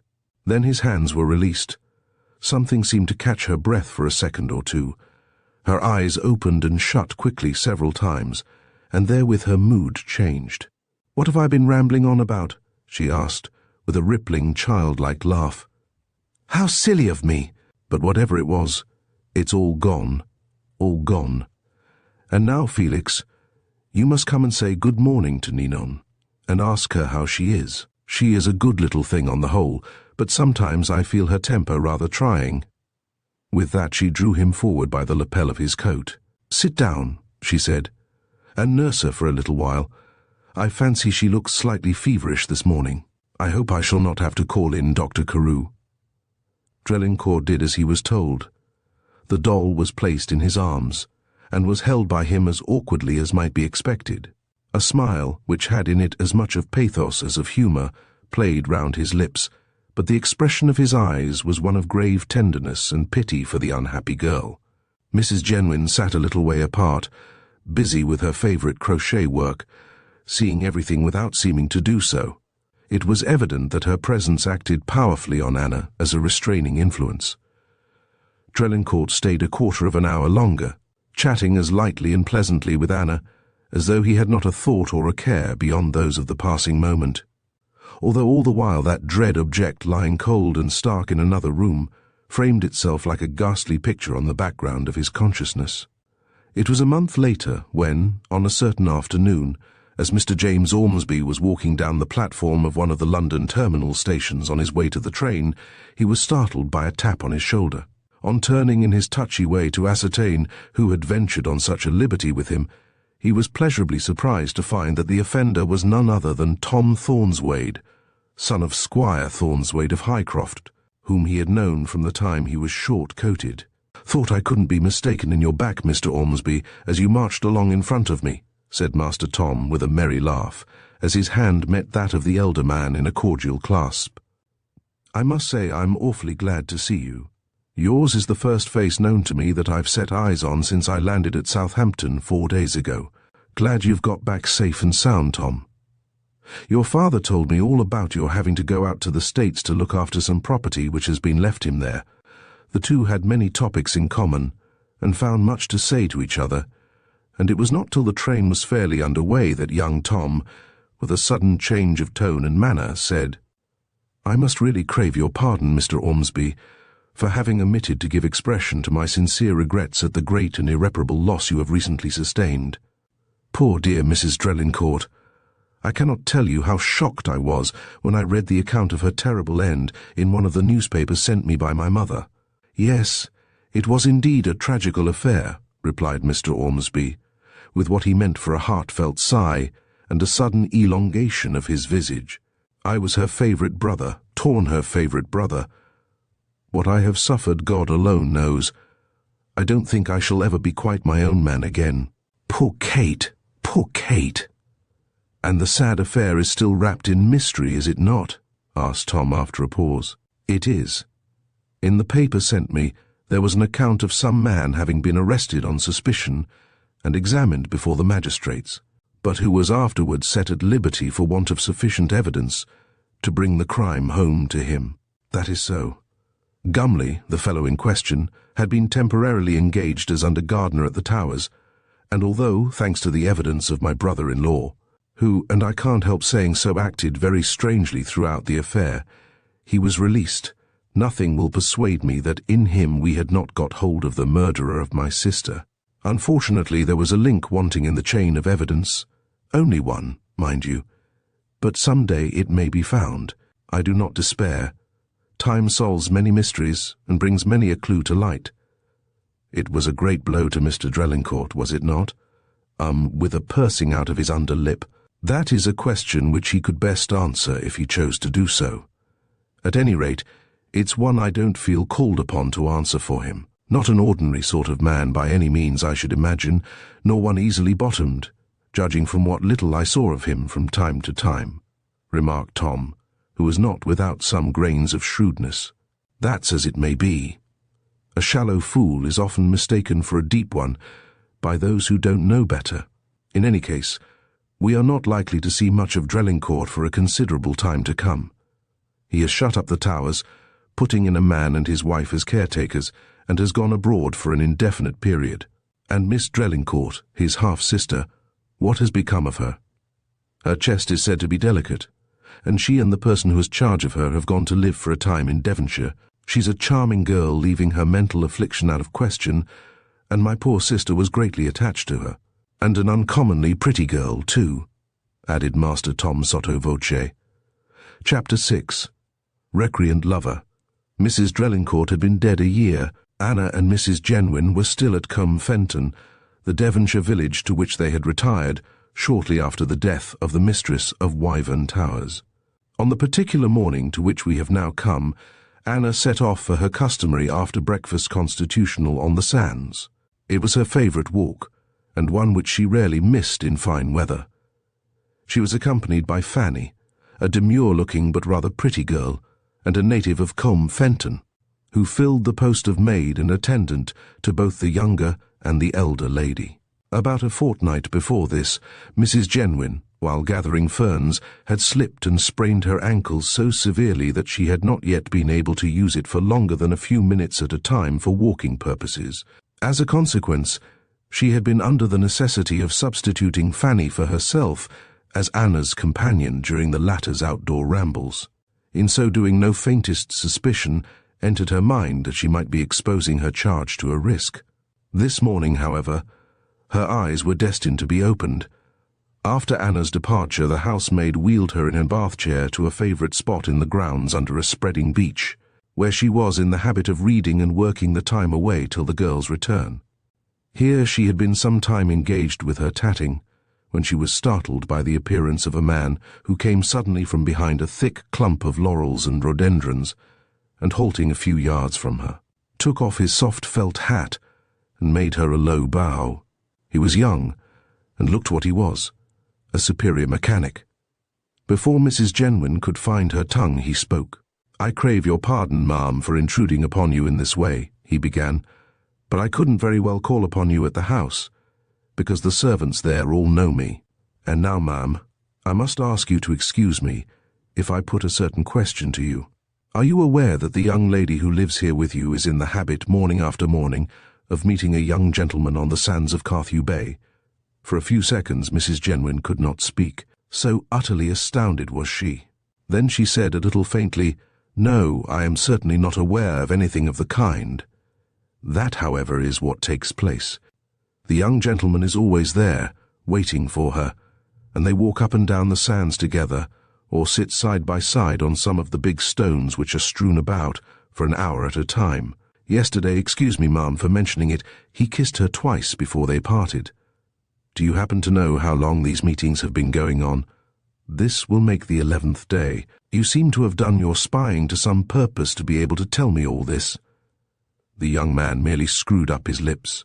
"Describe the young gentleman's appearance as nearly as you can. He's not so tall as I am by half a foot, but rather stiffly built, with sandy hair and a light moustache. In one eye he carries a glass." "Guy Ormsby," exclaimed Mrs. Genwin under her breath. "I felt nearly sure it must be he, and yet not 18 months ago I heard him tell his sister that his regiment was ordered abroad." Aloud she said, "But how is it, I should like to know, that Fanny Davis has never said a word to me about these meetings at Carthew Bay?" "Because, ma'am, she has no doubt been bribed not to tell. She just perches herself on a bit of rock out of the way of the others, and reads novelettes all the time they are together.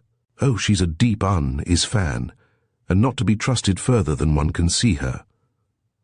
He spoke with a touch of bitterness not observable before. Like most women, Mrs. Genwin was certainly not without her occasional intuitions. Looking the young fellow straight in the eyes, she said, "You either are or have been in love with Fanny Davis, and she has jilted you." He looked first amazed, and then sulky, while his face turned the colour of a peony. "Whether that's so or not," he said after a brief pause, "I don't see that it has anything to do with what I came here to tell you." "You are quite right," replied Mrs. Genwin pleasantly. "One thing has nothing whatever to do with the other. It was merely a guess on my part. By the way, what is your name? You need not be afraid of telling it me, because I shall not speak to anyone about our interview. My name is John Clisby." "Thank you. Then, Mr. Clisby, there are 2 more items of information which I should feel obliged by your obtaining for me. First of all, I should like to know the address of our young friend with the eyeglass. That is to say, at what place he has taken up his quarters for the time being, and, secondly, what name he is passing under. He's staying at the Golden Swan, at the other end of the village, and has been since he came here, nearly 3 weeks since. As for his name, I'll engage to find that out for you by tomorrow." After a little further talk, the young carpenter went his way, fully satisfied with his morning's work. He told himself that he had merely been playing a game of tit for tat. After leading him on and trifling with him for 6 months, Fanny had finally sent him about his business, and now he'd done his best to be even with her. "She'll get the sack as sure as her name's Fan D, and serve her jolly well right," he said to himself with a chuckle, as he took his way through the shrubbery. Miss Drelincourt and her maid were back from the bay in time for luncheon. Indeed, Anna's punctuality could always be depended on. "How innocent and good they both look," said Mrs. Genwin to herself as they entered the house. "As for the girl, I always misdoubted that demure face of hers. But Anna! And yet, why wonder? Did I not say to Mr. Drelincourt that she was a hard one to read? And now, I suppose, a new factor has come to complicate matters and will have to be reckoned with. Oh, what a pity, what a pity! I would rather Guy Ormsby were dead and buried than he should have found his way here." But nothing of what she felt or thought was visible to the others. Anna was conscious of no change in her, and the day passed over as quietly and uneventfully as hundreds before it had done. Next morning, Anna and her attendant set out for their usual forenoon ramble, utterly unsuspicious that Mrs. Genwin had any knowledge of the magnet, which drew the former's footsteps unerringly in the direction of Carthew Bay. Half an hour later, a note, which had been brought to the house by a boy, was put into Mrs. Genwin's hands. It contained 2 lines only. "The person we spoke about yesterday is passing under the name of Mr. Harold Vince, but his portmanteau is marked with the letters G.O. Your obedient servant, John Clisby." When Miss Drelincourt, accompanied by Fanny, got back from her forenoon walk on the day following that of John Clisby's visit to Rosemount, she found that Mrs. Genwin had gone for a drive in the pony chaise they were in the habit of hiring from a job-master in the village, and further, that she had left word Anna was not to wait luncheon for her, as she might possibly be rather late in returning. It was such an unusual thing for Mrs. Genwin to drive out without her that the girl could not help speculating as to the nature of the errand which had taken her from home. Why had she said no word of her intention at breakfast? But no faintest suspicion of the truth entered her mind. Mrs. Genwin went for a long country drive, and it was close upon 2 o'clock before Combe Fenton was reached on her return, by which time she felt pretty sure Guy Ormsby would be back from his usual appointment with Anna. Nor was she mistaken.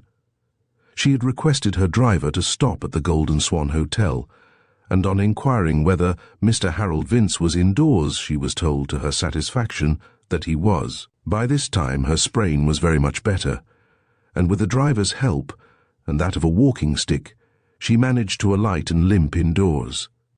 A minute later there was a tap at the door of Mr. Vince's sitting-room, and in response to his "come in," it was opened by the landlady, who the same moment announced, "A lady to see you, sir." Guy, who, with one leg thrown over the arm of his easy-chair, was indulging in an after-luncheon cigar, sprang to his feet, and on recognizing his visitor, which he did at the first glance, he stood staring at her for some seconds with a dropped jaw and a face which had faded to the colour of an unripe lemon.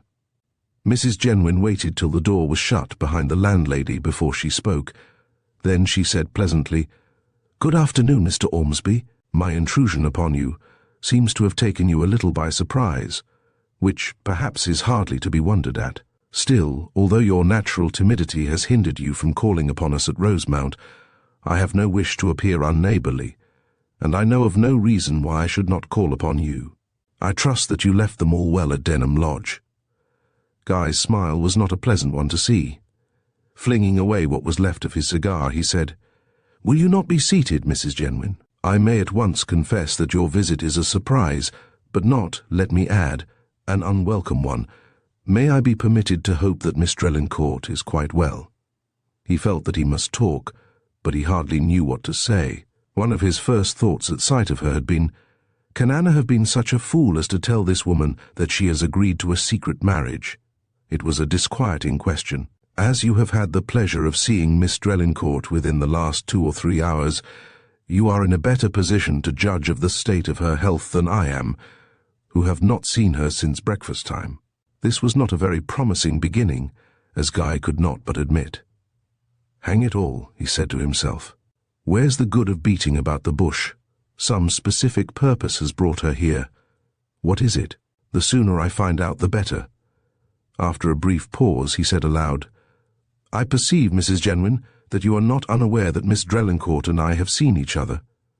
Mrs. Genwin's reply was a grave inclination of the head, We have met more than once, several times, in point of fact at Carthew Bay.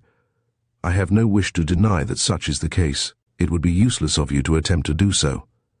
Am I right in assuming that your call upon me today is in reference to those meetings? You are quite right in your assumption. As you are aware, Miss Drelincourt is here under my sole charge, and it rests with me to safeguard her by every means in my power. That being the case, I am fully justified in demanding of you with what purpose you have been at the trouble of tracing her to this remote village, and then of contriving stealthy meetings with her at a time when you knew I was laid up and not there to look after her. That, Mr. Guy Ormsby, is what I am justified in demanding to know. There was no trace of excitement, either in her voice or manner, but the very quietude of her demeanour lent her words an added impressiveness. Evidently Mrs. Genwin was not a woman to be trifled with. Guy cleared his voice before replying. Your demand, as you term it, Mrs. Genwin, certainly lacks nothing on the score of frankness, he said, and I will endeavour to be equally frank in my reply to it. I have been at the pains of tracing Miss Drelincourt and of following her to this place, because I am deeply and sincerely in love with her, and because it is my dearest hope to be able to win her for my wife. This was probably no more than Mrs. Genwin had expected to be told. Indeed, on the assumption that he was a man of honour, no other plea of justification was open to him. You know, as you must have known from the date of your visit to Wyvern Towers, if not before then, all about poor Anna's mental affliction, and yet in the face of this terrible visitation, you tell me that you love her and would fain make her your wife. To me such a thing seems inconceivable. You must be very differently constituted from others of your sex, Mr. Ormsby. Very differently indeed. Say what you please, Mrs. Genwin. Think what you choose. I am perfectly sincere in what I have told you. I love Anna, and I am here with the purpose of winning her for my wife. Besides, I believe, with my poor dead and gone sister, that Anna will grow out of her affliction, as you call it. If I am not mistaken, that was the opinion of Dr. Pounceby, the celebrated specialist. Mrs. Genwin shook her head sadly. I wish I could discern any grounds for such a belief, she said, but at present I see none whatever. Then, after a pause, tell me this, Mr. Ormsby, seeing you were so bent on making love to Anna, why, after you had discovered her retreat, did you not come direct to Rosemount, send in your card, and ask to see her? A faint tinge of colour flushed his cheeks for a moment, but he answered quite coolly, I will tell you why, Mrs. Genwin. Because if I had presented myself at Rosemount, I should not have been allowed to see Miss Drelincourt, at least, not alone. I should have had no opportunity afforded me of pressing my suit, or of saying a 20th part of what I wanted to say to her. You, my dear madam, would have taken jolly good care of that. Such being the state of affairs, no course was open to me save to act as I did. Mrs. Genwin's thin lips came together for a moment. You are quite right, Mr. Ormsby. I should have opposed your suit by every means in my power. It would have been my duty to do so. Before coming near Rosemount, you ought to have gone to Mr. Drelincourt, or at any rate, have written to him, asking him to sanction your suit with his sister, a sanction I should never have succeeded in obtaining of, that I am quite sure. Besides, Anna is only his half-sister, and there's nothing in her father's will which gives him the least control over either her or her property. But surely, as her nearest living relative, he has a right to be consulted in so important a matter, more especially as Anna is still considerably under age. I fail to recognize any such right on his part. Besides, he would only flout me. I know him, curse him. The things he sometimes said to me at the Towers used to make me wild with rage, only there was never anything to lay hold of. He was too cunning for that. There are Miss Drelincourt's trustees, through whom her income is paid her while she is under age. So there are. But why should I go near them? I suppose the old colonel had got it into his head that his daughter would never marry. At any rate, there's no clause in his will which empowers her trustees to alienate a shilling of her income, even should she marry under age and without their consent. On that point I've satisfied myself. You are not a very rich man, I believe, Mr. Ormsby. The hot colour surged up to the roots of his hair. He half rose to his feet, and then sat down again as if remembering himself. "Faith, you're right there, Mrs. Genwin," he said with a short laugh. "I am a poverty-stricken beggar, and no mistake. I freely admit it. And of course it would be great pecuniary gain to you to marry anyone with Anna's prospective income. To be sure it would. I should be a fool to deny it. If I marry at all, I must marry money. That's absolutely essential. So why should I not wed Anna? She is, or will be, fairly well off, and then she's a lovely girl, and I'm awfully gone on her." He finished with a self-satisfied smirk and a twist of his moustache, and then sat staring at Mrs. Genwin through his monocle, with his other eye half shut, as implying that, so far as he was concerned, the last word had been said, and that the interview might be considered as at an end. But Mrs. Genwin was by no means of the same opinion. "Then, am I to understand, Mr. Ormsby, that it is your intention to persist in your suit, despite anything I can say or urge to the contrary?" "That is what I certainly wish you to understand. Will nothing move you from your resolve?" "Nothing whatever." "What is there to hinder me from taking Anna away and placing her directly under the charge of Mr. Drelincourt? That is a possibility you seem to have lost sight of." "Not at all. The question is, if you were to propose any such measure, would Anna agree to it? I affirm distinctly that she would not. The time has gone by, my dear madam, when your wishes were a law to her. Allow me to tell you this, I have Anna's distinct promise to marry me. Under the circumstances, he might perhaps be excused the smile of exultation and gratified vanity which overspread his features. But for all that, Mrs. Genwin felt a strong desire to slap his face vigorously with both hands. What he had just told her did not surprise her greatly. From the moment John Clisby stated that he had seen Ormsby kiss Anna, she had known that matters must have come to a serious pass between them. She sat for a few moments as if considering. Then she said, "If Anna has indeed given you such a promise as you say she has, the matter at once assumes a very different complexion. All the more needful is it that Mr. Drelincourt should at once be communicated with, in order that either he or her trustees may be in a position to decide where and with whom Anna's home shall be during the remaining term of her minority. Pardon me, my dear madam, but there will be no need whatever for either you or anyone else to enter into any such arrangements with regard to Miss Drelincourt's future. In less than a month from now, her home will be with me. The dear girl has consented to make me the happiest of men as soon as the needful arrangements for our marriage can be concluded." He rose and pushed back his chair. "We love each other. Why then defer our happiness till she shall be of age?" There was a touch of bluster in his way of asking the question, as though he anticipated some further opposition on Mrs. Genwin's part. Not without a little dismay did that lady learn that matters had gone so far between the young people. "It is all the fault of my accident," she said to herself. "But for that, I should have had her constantly under my eye, and he would have had no opportunity of meeting her except in my presence, which would not have suited his purpose at all. But the harm is done, and I am driven to my last entrenchment.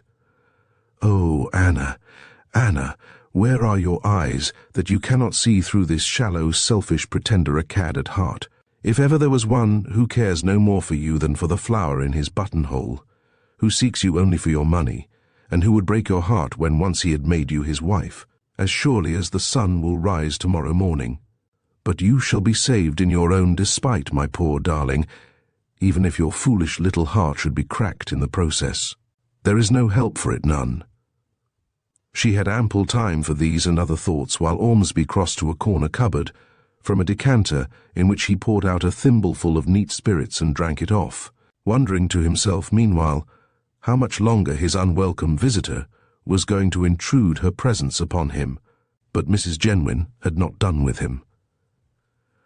"Sit down in that chair, Mr. Ormsby," she said, as he turned from the cupboard, speaking in a tone so peremptory that he could not repress a start. After staring at her for a second or two, he did as he was told. It was not the chair he had occupied before, but one drawn up close to the narrow table on the opposite side of which she was seated. Leaning forward, with her arms resting on the table and her face within a yard of his, she said, "Listen, Guy Ormsby, I have something to say to you, the telling of which you have brought on yourself by your own persistent folly."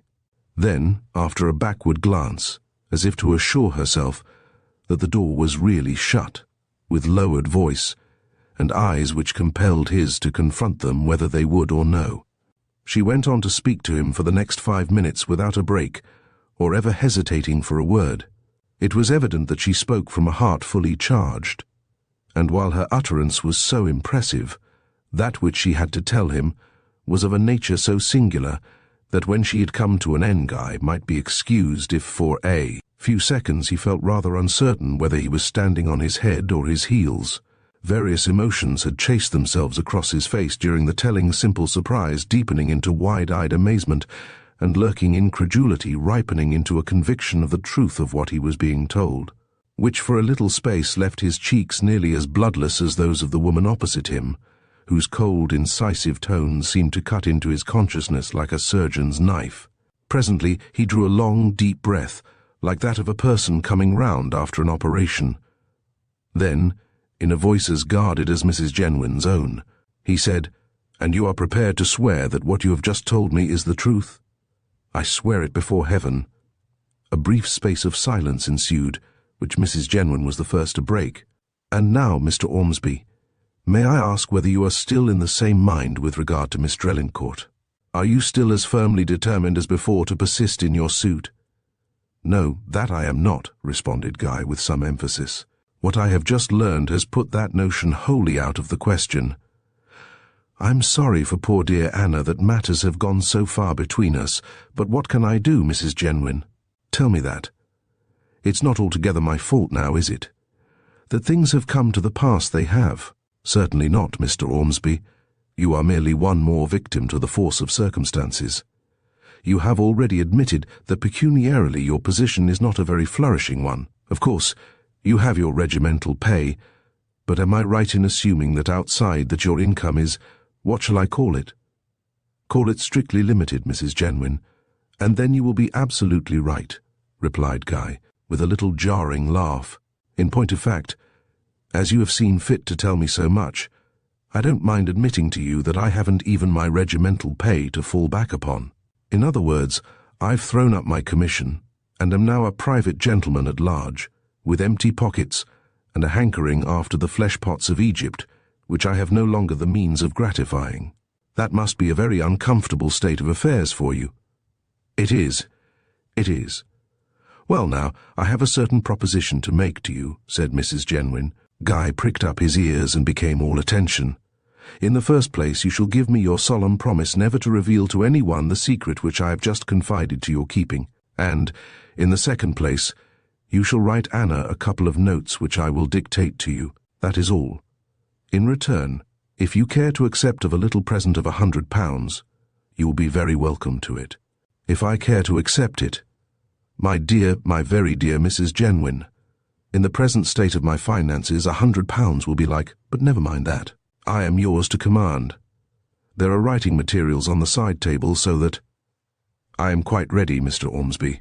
The first note, dictated by Mrs. Jenwin and written by Guy, ran thus: Dearest, I have just been telegraphed for on account of my brother's illness and must leave here at once. I will write you at greater length as soon as possible. Meanwhile, believe me, devotedly yours, G.O. It was arranged that this note should be delivered to Anna by messenger next morning, after she and Fanny should have left the house for their usual forenoon ramble. The second note read as follows: Dear Miss Drelincourt, after what occurred between us at our last few meetings on the sands of Carthew Bay, you probably think it due to you that I should have written you before now, and indeed, my omission to do so would have been unpardonable, had not my silence been dictated by certain considerations which I have found it impossible to ignore. Into the nature of those considerations I have no wish to enter, nor would it perhaps be desirable that I should do so. It will be enough to state, in as few words as possible, to what conclusion they have gradually but surely led me. It is to this, that, unwittingly and unthinkingly, and as one walking blindfold, I have been guilty of the most deplorable mistake of my life. Is there any need for me to be more explicit, or to enter into details which could not fail of being painful to us both? No, I am sure there is not. Your woman's instinct will have already revealed to you the nature of the mistake in question.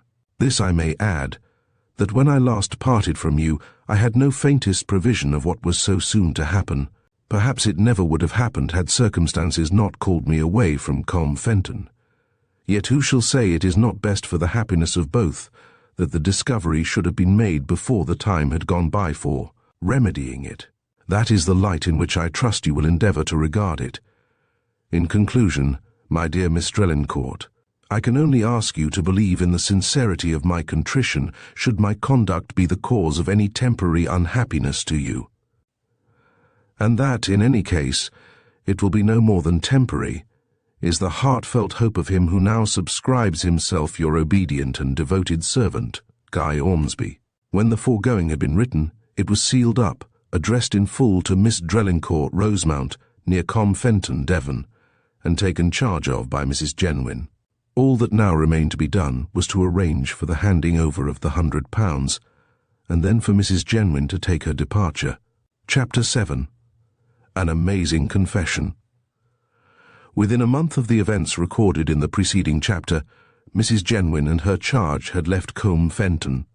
Anna had conceived a violent dislike to the place, and was restless till she got away from it. After her receipt of Guy Ormsby's letter, which Mrs. Genwin had arranged to have mailed from London, she never set foot on the sands of Carthew Bay. It is almost needless to state that the girl Fanny was left behind. She had heard of John Clisby's visit to Rosemount, and she needed no one to tell her why Mrs. Genwin had chosen to dispense with her services.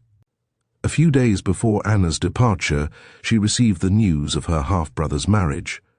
The ceremony had been solemnized at the British Embassy at Naples, the bride being a Miss Madeline Fenwick, whose name Anna seemed to remember as that of a visitor at Denham Lodge some 3 years previously.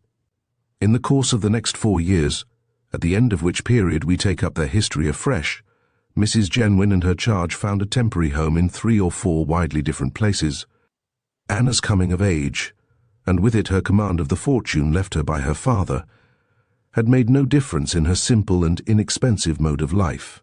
She had had more than enough before for all her needs, and except that she now set aside a considerably larger sum for charitable purposes, the major portion of her income was never drawn upon, but allowed to accumulate untouched in her banker's coffers. Anna and her brother had met but once since the latter's marriage, and then he brought with him the news of the birth of a daughter.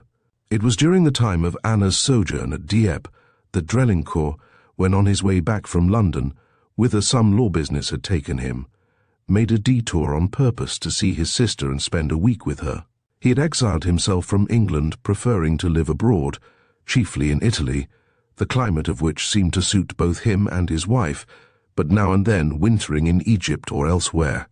But although he and Anna saw so little of each other, he wrote to her regularly once a month, and his letters, chatty, vivacious, and stuffed with news and gossip of one kind or another, made one of the chief pleasures of her quiet existence. They were the sole link between her and that great, restless, seething world outside her about which she knew so little, and from any closer contact with which she was kept by her constitutional timidity and that distaste for mixing in general society, which she found it quite impossible to overcome. But latterly, that is to say, within the last 12 months or so, the dread shadow which for so long a time had brooded over her life had been penetrated by a ray of sunlight which was gradually broadening and brightening, so that it seemed as if, at no very distant date, Dr. Pounceby's prediction that, in the course of time, Anna would outgrow her mental malady was on the eve of fulfillment. For some time past each recurrent attack had been of shorter duration than the preceding one, so that now, instead of extending over 12 days or a fortnight, as used to be the case, they lasted for 2 or 3 days only, and there was every reason for hoping that in the course of another year or 2 they would leave her altogether. Mrs. Genwin had few living relatives, and only one with whom she kept up anything like a regular correspondence. The person in question was a first cousin, Martin Sowens by name, whose position in life was that of managing clerk to a London solicitor in a large way of business.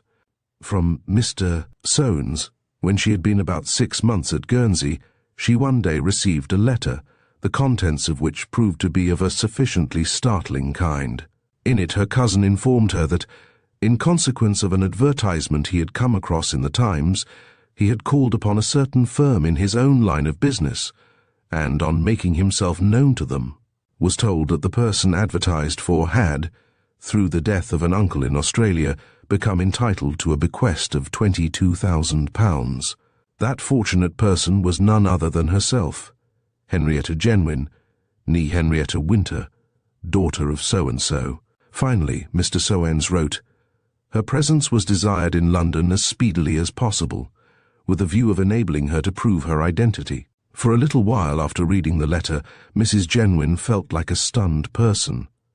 Some time was needed to enable her to realize her good fortune, if such it should prove to be. And, indeed, at first she hardly knew whether to feel glad or sorry, not being able just yet to discern to what extent it might affect the relations between herself and Anna. But presently she took comfort. Why need it affect them in any way, this legacy by a man she had never set eyes on, even if it should prove to be hers? Why should not matters go on as they had hitherto done? It certainly would not be her fault if they did not. The legacy proved to be no myth, but a very pleasant and substantial reality. The sum total was invested in certain railway scrip, which for the last half-dozen years had never paid a less dividend than 5% per annum, and there the fortunate legatee decided to let it remain. It would not have been easy to find a safer or more profitable investment, and the income derivable therefrom seemed to her amply sufficient to meet all needful requirements on her part, even should she finally decide on carrying out a certain project which had been simmering in her brain from within a few hours of her receipt of her cousin's letter. But it was a project not to be decided upon in a hurry. It was rife with certain consequences from which there would be no escape, and some of them might, perhaps, prove to be of a far more serious kind than was apparent on the surface. She turned it over in her mind, not once, but 1,000 times, considering it from every conceivable point of view. Indeed, during those few days all other subjects, including the arrangements connected with her legacy, were subordinated to it. The temptation to carry it into effect appealed to her with an all but irresistible force, and at length she yielded to it so far as to say to herself, I will sound Anna. I will put certain questions to her, and from her answers I shall be enabled to judge whether it will be safe to venture any farther, or wiser to draw back, and keep silence for evermore. When her cab stopped at the garden gate, Anna came flying down the pathway to greet her. "Well, you dear old thing, what luck have you had?" she cried, as soon as she had given her an affectionate hug. "Has the legacy taken to itself wings and vanished into thin air, or have you brought back a portmanteau stuffed with banknotes?" "Neither one nor the other. The legacy has not taken to itself wings, but I have not brought so much as a slice of it back with me. It is all safely invested, and I think I can't do better than let it remain where it is." "And you come back just the same as you went, not even an inch taller than you were 5 days ago. The same dowdy gown and old-fashioned bonnet. Where's the good of having £20,000 left you if you have nothing to show for it?" That is a question easier to ask than answer. I was quite content, and as happy as I ever expect to be before this money came. What more can I hope to be now? "And you say that you never even saw this uncle of yours who has remembered you so handsomely in his will?" queried Anna, as soon as they were indoors. "Not so far as my memory serves me, although I believe he saw me when I was an infant. He emigrated when I was about 3 years old. My mother, who was his favourite sister, heard from him at long intervals for a period of 7 or 8 years.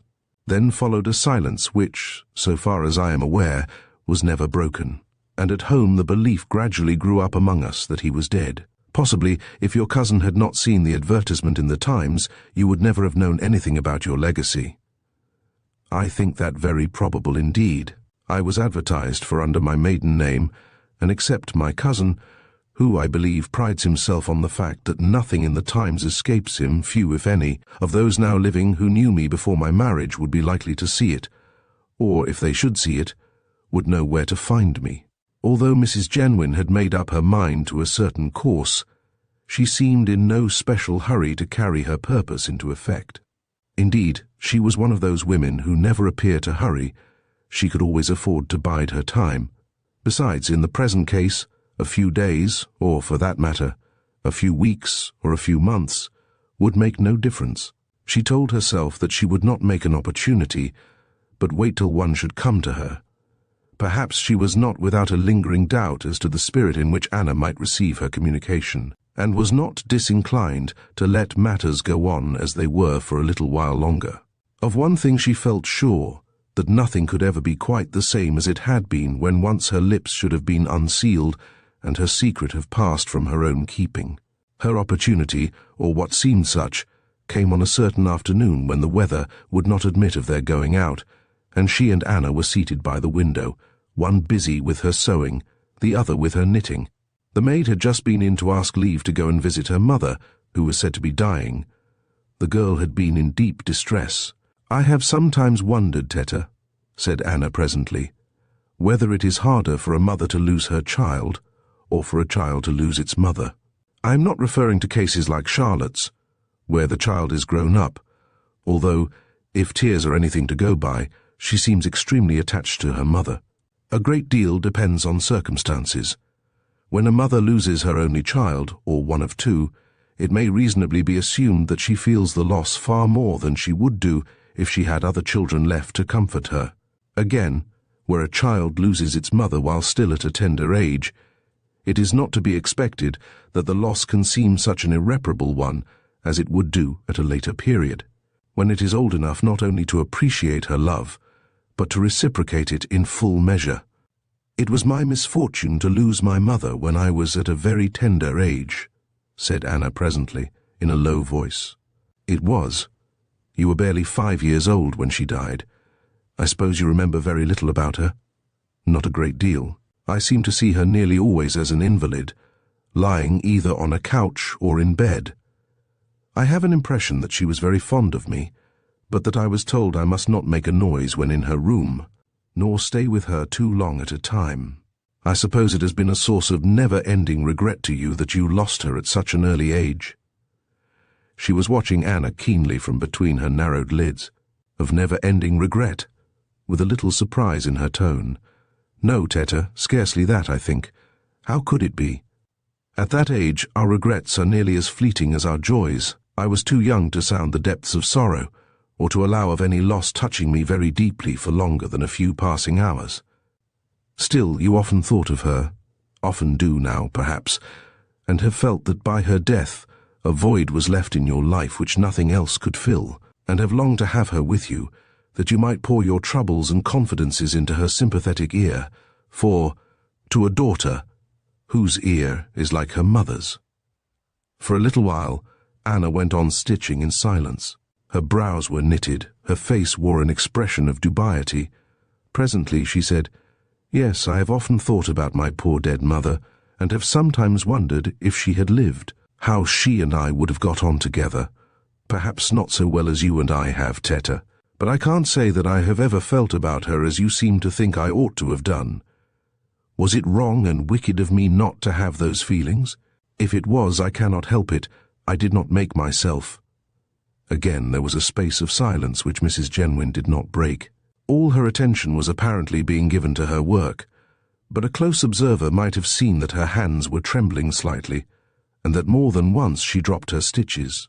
Presently Anna spoke again. "I think, Teta, it must have been because I have had you by my side to love and cling to almost ever since I can remember, that I have missed my mother as little as I seem to have. You have filled her place to me. I have grown up under your hands, moulded by you so far as it was possible for anyone to mould me. You have been to me a warm and living reality, she nothing but a dim, sweet memory. How was it possible that she should be anything more to me?" Mrs. Genwin lifted her eyes from her knitting and looked fixedly at Anna. On her face was an expression which seemed to transfigure it. "Suppose, my dear one," she said, and the words came brokenly and with difficulty, as though she were feeling her way like one in doubt-mind. "I only say suppose that things had so fallen out that not Mrs. Drelincourt. But I were your mother, what would you have said and thought in that case?" Anna's eyes met hers with a great wonder shining in them, not unmingled with perplexity. She drew a long breath before she spoke. What should I have said and thought in that case, or rather, what should I say and think now? I should thank heaven on my knees for having given me a living mother in the place of a dead one, and one whom I could love from the bottom of my heart, as I have loved you from childhood. Here she rose impulsively from her chair, and making 3 steps forward, she went down on her knees before Mrs. Genwin, and laid her clasped hands on the other's lap. But, oh, Tetta, what do you mean by asking me such a question? On her face was the radiance of a dawning hope. Expectation sat on her parted lips. Her bosom rose and fell quickly. Mrs. Genwin bent forward and touched Anna's sunny hair with her lips. "Oh, my darling, cannot you guess?" she said, in a voice shaken with emotion. "I am your mother, and not another." It was a quarter of an hour later when Mrs. Genwin began her confession, for nothing less than that could it be called. As a matter of course, certain things, not necessarily everything, must be told Anna in satisfaction of her legitimate curiosity, and there seemed no reason why the telling of them should not be got over and done with as speedily as possible. The two were seated side by side on a couch, and Anna held one of her mother's hands in hers as the latter proceeded with her narrative. My father, the Reverend George Winter, was a poor curate in a rural district, with little or no hope of preferment, and when, at the age of 16, I was offered the post of companion to Miss Lemoyne of Waterend, he was only too pleased that I should accept it, and so lighten the burden at home. For me, the next 3 years were very happy ones. I was not merely Clara Lemoyne's companion, but her bosom friend. She was a warm-hearted girl of strong attachments, and I soon learned to love her very dearly. At the end of that time, Mrs. Lemoyne, who had been an invalid for years, died. The home was broken up, and Clara went out to Calcutta to join her father, who held a position in the Indian Civil Service. There, after a time, she met Colonel Drelincourt and married him, becoming his second wife. After about a year, the colonel, together with his regiment, returned to England, his wife, of course, accompanying him. Some 3 or 4 years later, he was ordered out to Egypt at a few days' notice, and was under the necessity of leaving his young wife, to whom he was passionately attached, behind him. He had not been gone a month when she was prematurely confined at a London hotel, but the child, a girl, only lived 3 weeks. By this time I had been a couple of years married, and you, my dear one, were born a fortnight before Mrs. Drelincourt's child. Clara, while in India, had written to me from time to time, and I had duly replied to her letters, so that the link between us had never been broken. She knew of my marriage, and of many, but not the whole, of the circumstances connected with it. She had called upon me at my house in the suburbs of London only a few days before the birth of her daughter. Within an hour of the child's death, she sent me a telegram, asking me to go and see her without delay. This I did, and then it was that she went on her knees to me and implored me, with the most passionate entreaties, to give up my child to her, so that she might be enabled to pass it off to her husband in the place of the one that was dead. It was a proposition to which, much as I loved Clara Lemoine, and willing though I was to make almost any sacrifice for her, I could not for some time persuade myself to accede. But she bore down my opposition by degrees. Colonel Drelincourt, who was not on good terms with his only son, was extremely desirous of having another child, a boy preferably, but better, far better, a girl than none at all. He had been informed in due course of the birth of his daughter, and Clara dreaded the effect which the tidings of the child's death would have upon him, dreaded, or so she made out, that his love for her, there being no likelihood of her having any more children, might gradually fade into indifference, or even turn into positive dislike. "I will not face my husband without his child, or one he believes to be his, in my arms," she said. "If you refuse to give me yours, I will drown myself." And in the mood in which she then was, she was quite capable of doing so. But over and above all this, there were circumstances in my own life which, when I called them to mind, compelled me in my own, despite to lend a more favourable ear to Mrs. Drelincourt's entreaties. My husband was a bad and cruel man. It is better you should know the truth, however painful it may be. He was both a drunkard and a spendthrift, and something worse than either. He had deserted me months before you were born, leaving me all but penniless. I neither knew where he was nor when to expect him back, and it was his return I dreaded more than anything else in the world. Could I have been sure that I should never see him again, I should have felt comparatively happy. But I might hear his knock at the door at any hour of the day or night, and the fear of it turned my life into a perpetual nightmare. Oh, I had good cause for being afraid of him. Not to weary you, it will be enough to say that I finally gave way and yielded to Mrs. Drelincourt's entreaties. Of what it cost me to do so I will say nothing. When Mrs. Drelincourt was well enough to leave the London hotel, at which she was an entire stranger, it was to go down to Wyvern Towers. It was at a little country station, at which she made a stoppage for the purpose, that you were given over into her charge. Our faithful servant, since dead, with whose services it was impossible to dispense, was our sole confidant in the affair. For the next 4 years, I lived as companion to an invalid lady, to whom some portion of my history was known, and who did not object to my passing under a fictitious name, the one by which I have ever since been known. At the end of that time, Mrs. Drelincourt sent for me. She was in a consumption, and was quite aware that her recovery was hopeless. She had grown to care for you as if you were her own child, and her object in sending for me was not merely that I might nurse her through her last illness, but that after she was gone, I might have the permanent charge of you, at any rate for several years to come. Nor did she rest satisfied till she had extracted a promise from her husband that her wishes in this respect should be faithfully observed by him. Me, 2 days before she died, she bound by a solemn promise that only under the most extreme circumstances would I ever reveal the true story of your parentage. In view of the amazing confession just made by the elder woman, mother and daughter found no lack of subjects to talk about. But it was not till an hour later that a new and, to her, very surprising thought struck Anna. "If you are my mother," she said, "and of course you are, then Felix cannot be my half-brother." "That is very true," replied Mrs. Genwin with a faint smile. She had been waiting for Anna to make the discovery. "Nor any relation at all. Oh dear, I am very, very sorry for that. I always loved Felix, although, all the same, I used to stand a little bit in awe of him. And now, I suppose I've no right to love him any more. But perhaps you don't intend to tell him even a part of that which you have just told me. In that case, matters would go on as they have always done, and he would continue to think of me and to treat me as his sister. And, knowing what you know now, would you be content to go on living on money to which you have no right?" Anna looked dumbfounded. "I had not thought of that," she said. "No, I suppose I should not be content indeed. I am quite sure I should not be. But what is to be done?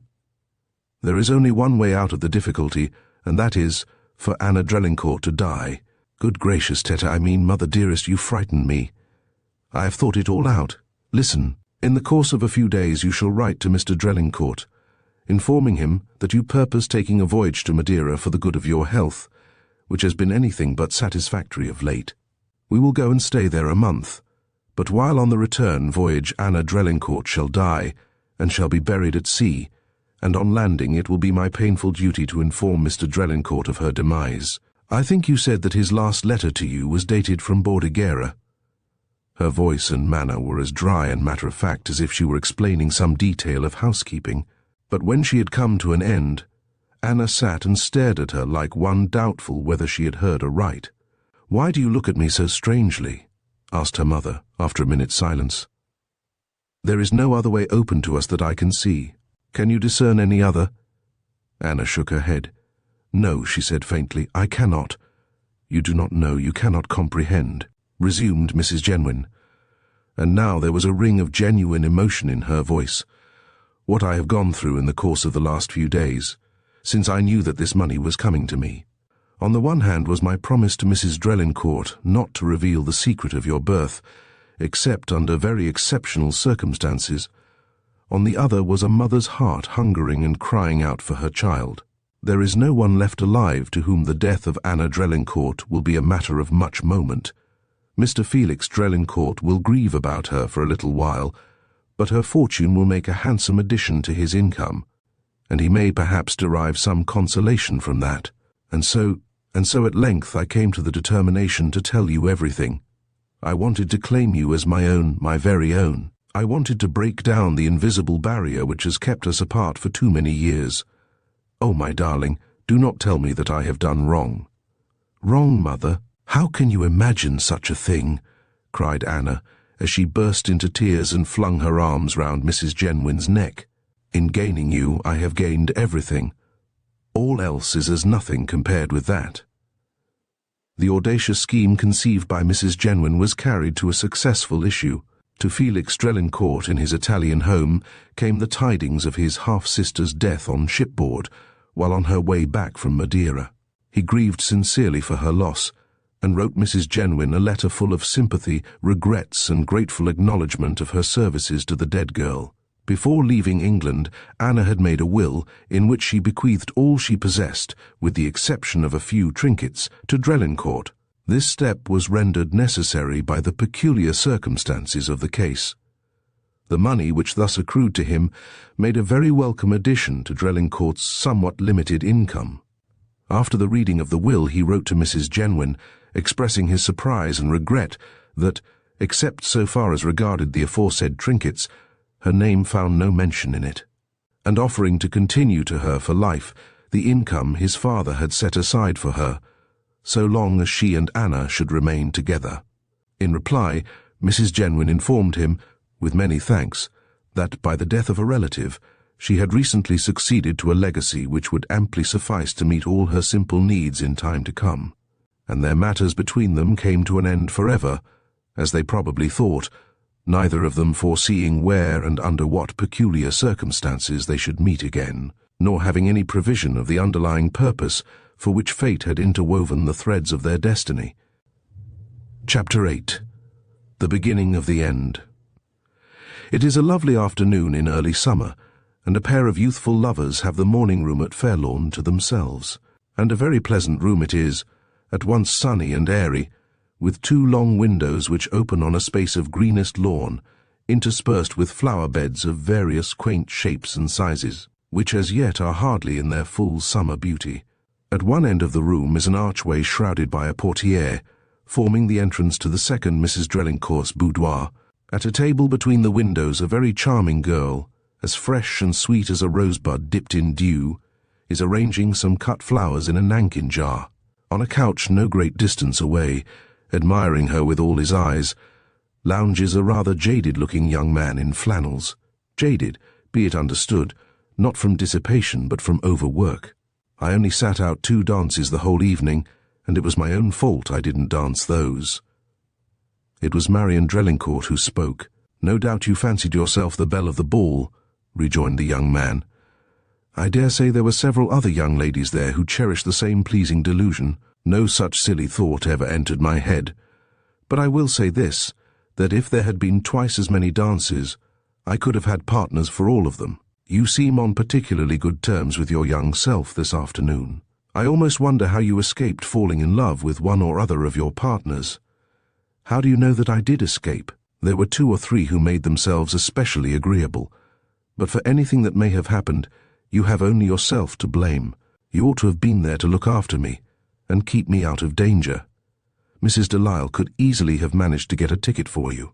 My dear Marian, as if I had not already explained to you how utterly impossible it was for me to start on my holidays till late yesterday afternoon. I took the first train after I was at liberty, and reached Fairlawn just as Papa and Mamma were sitting down to dinner.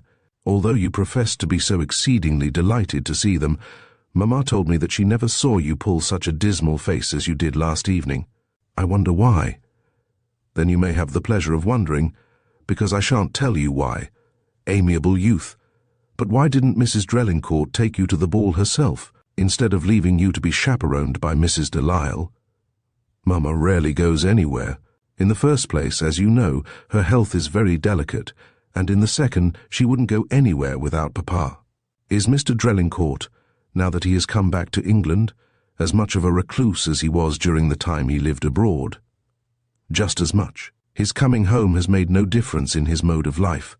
We see no company, or next to none, and he and Mamma visit nowhere. It seems to me that it must be rather a dull sort of life to lead. Not at all. You forget for how many years they led the same kind of life abroad. Wet or fine, Papa goes out on horseback for a couple of hours every morning. Then, all forenoon he is busy in his laboratory. You may or may not know that he is a fellow of more than one learned society. In the afternoon, he and Mama sometimes taking me with them drive or walk, and for the evening we have books, chess and music. You, at least, must find such an existence very, very quiet. Quiet, yes, dull, no. Since I left school it is the only kind of life I have known, and I have never longed for any other. Besides, with a demure glance at the young man, have I not everything a girl could wish for to make me happy? Sweet one, exclaimed Walter Dean, as he sprang to his feet. That half-veiled glance was more than flesh and blood could withstand. Another instant and his arms would have been about her. But Miss Drelincourt sprang back with a warning finger on her lips. "Hush! I think there's someone coming," she whispered. In point of fact, she thought nothing of the kind. But the pretense answered its purpose. Young Dean slunk back to his seat with rather a shamefaced air. Finding no one appeared, he made a mental note that he had been tricked, but deemed it best to postpone his revenge. I don't think I ever saw two people so wholly devoted to each other as Mr. and Mrs. Drelincourt are, he presently remarked. They are more like, well, like lovers than two people who have been long enough married to have a daughter who will be 18 on the 2nd of next month. But they are always the same. They seem to live only for each other. And for their daughter. Oh, I'm quite a secondary person, I assure you, especially with Papa. Do you know, Wally, I believe he is sometimes actually jealous of me when he thinks I am paying Mama too many attentions. It almost seems as if he grudged me more than a tiny corner of her heart. That seems rather a strange feeling for a father to entertain. Somehow, Papa seems different from other people. I can't explain how or in what way, only I feel that there is a difference. There's a magnetism about Mr. Drelincourt which seems to draw people to him whether they wish it or no. Me he attracts more than any man I ever met. You are not the only one by many who has experienced the same peculiar attraction. Can you wonder at Mamma and I loving him so dearly? Before there was time to say more, the portiere was drawn aside, and the second Mrs. Drelincourt advanced slowly into the room. Although she had left her 40th birthday behind her, she was still a very beautiful woman, with a freshness and purity of complexion almost rivaling that of her daughter. Strangers, seeing them together, found it hard to realize that she was Marian's mother.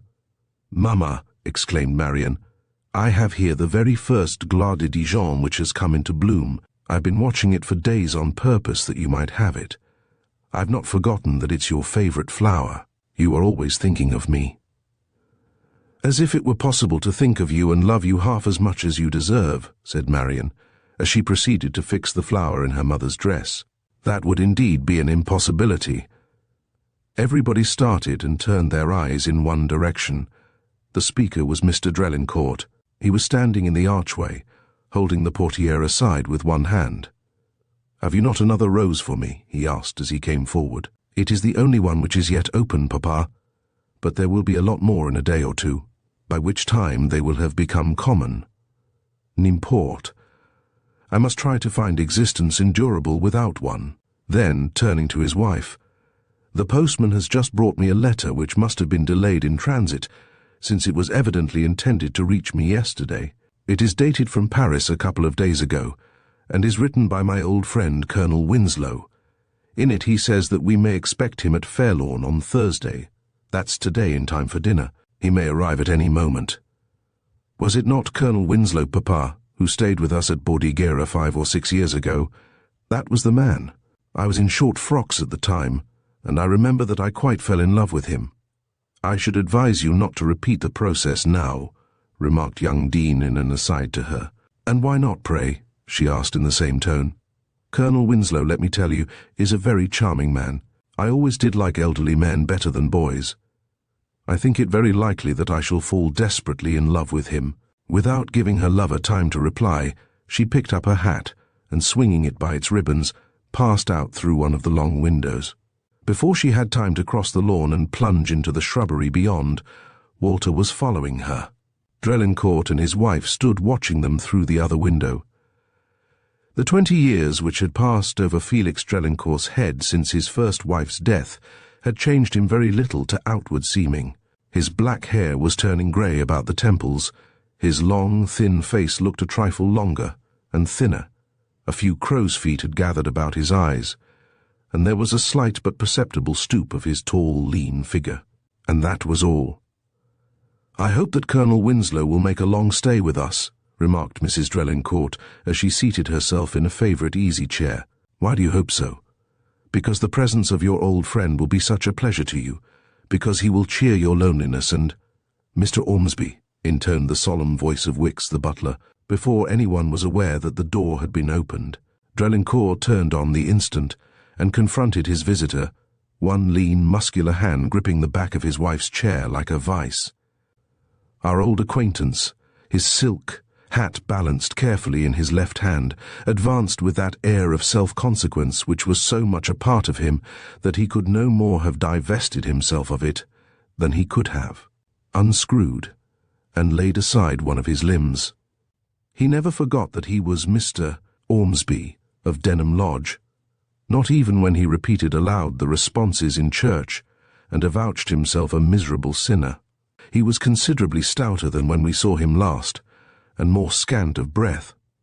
His cheeks, too, were fuller and rounder, and his double chin more noticeable than of yore.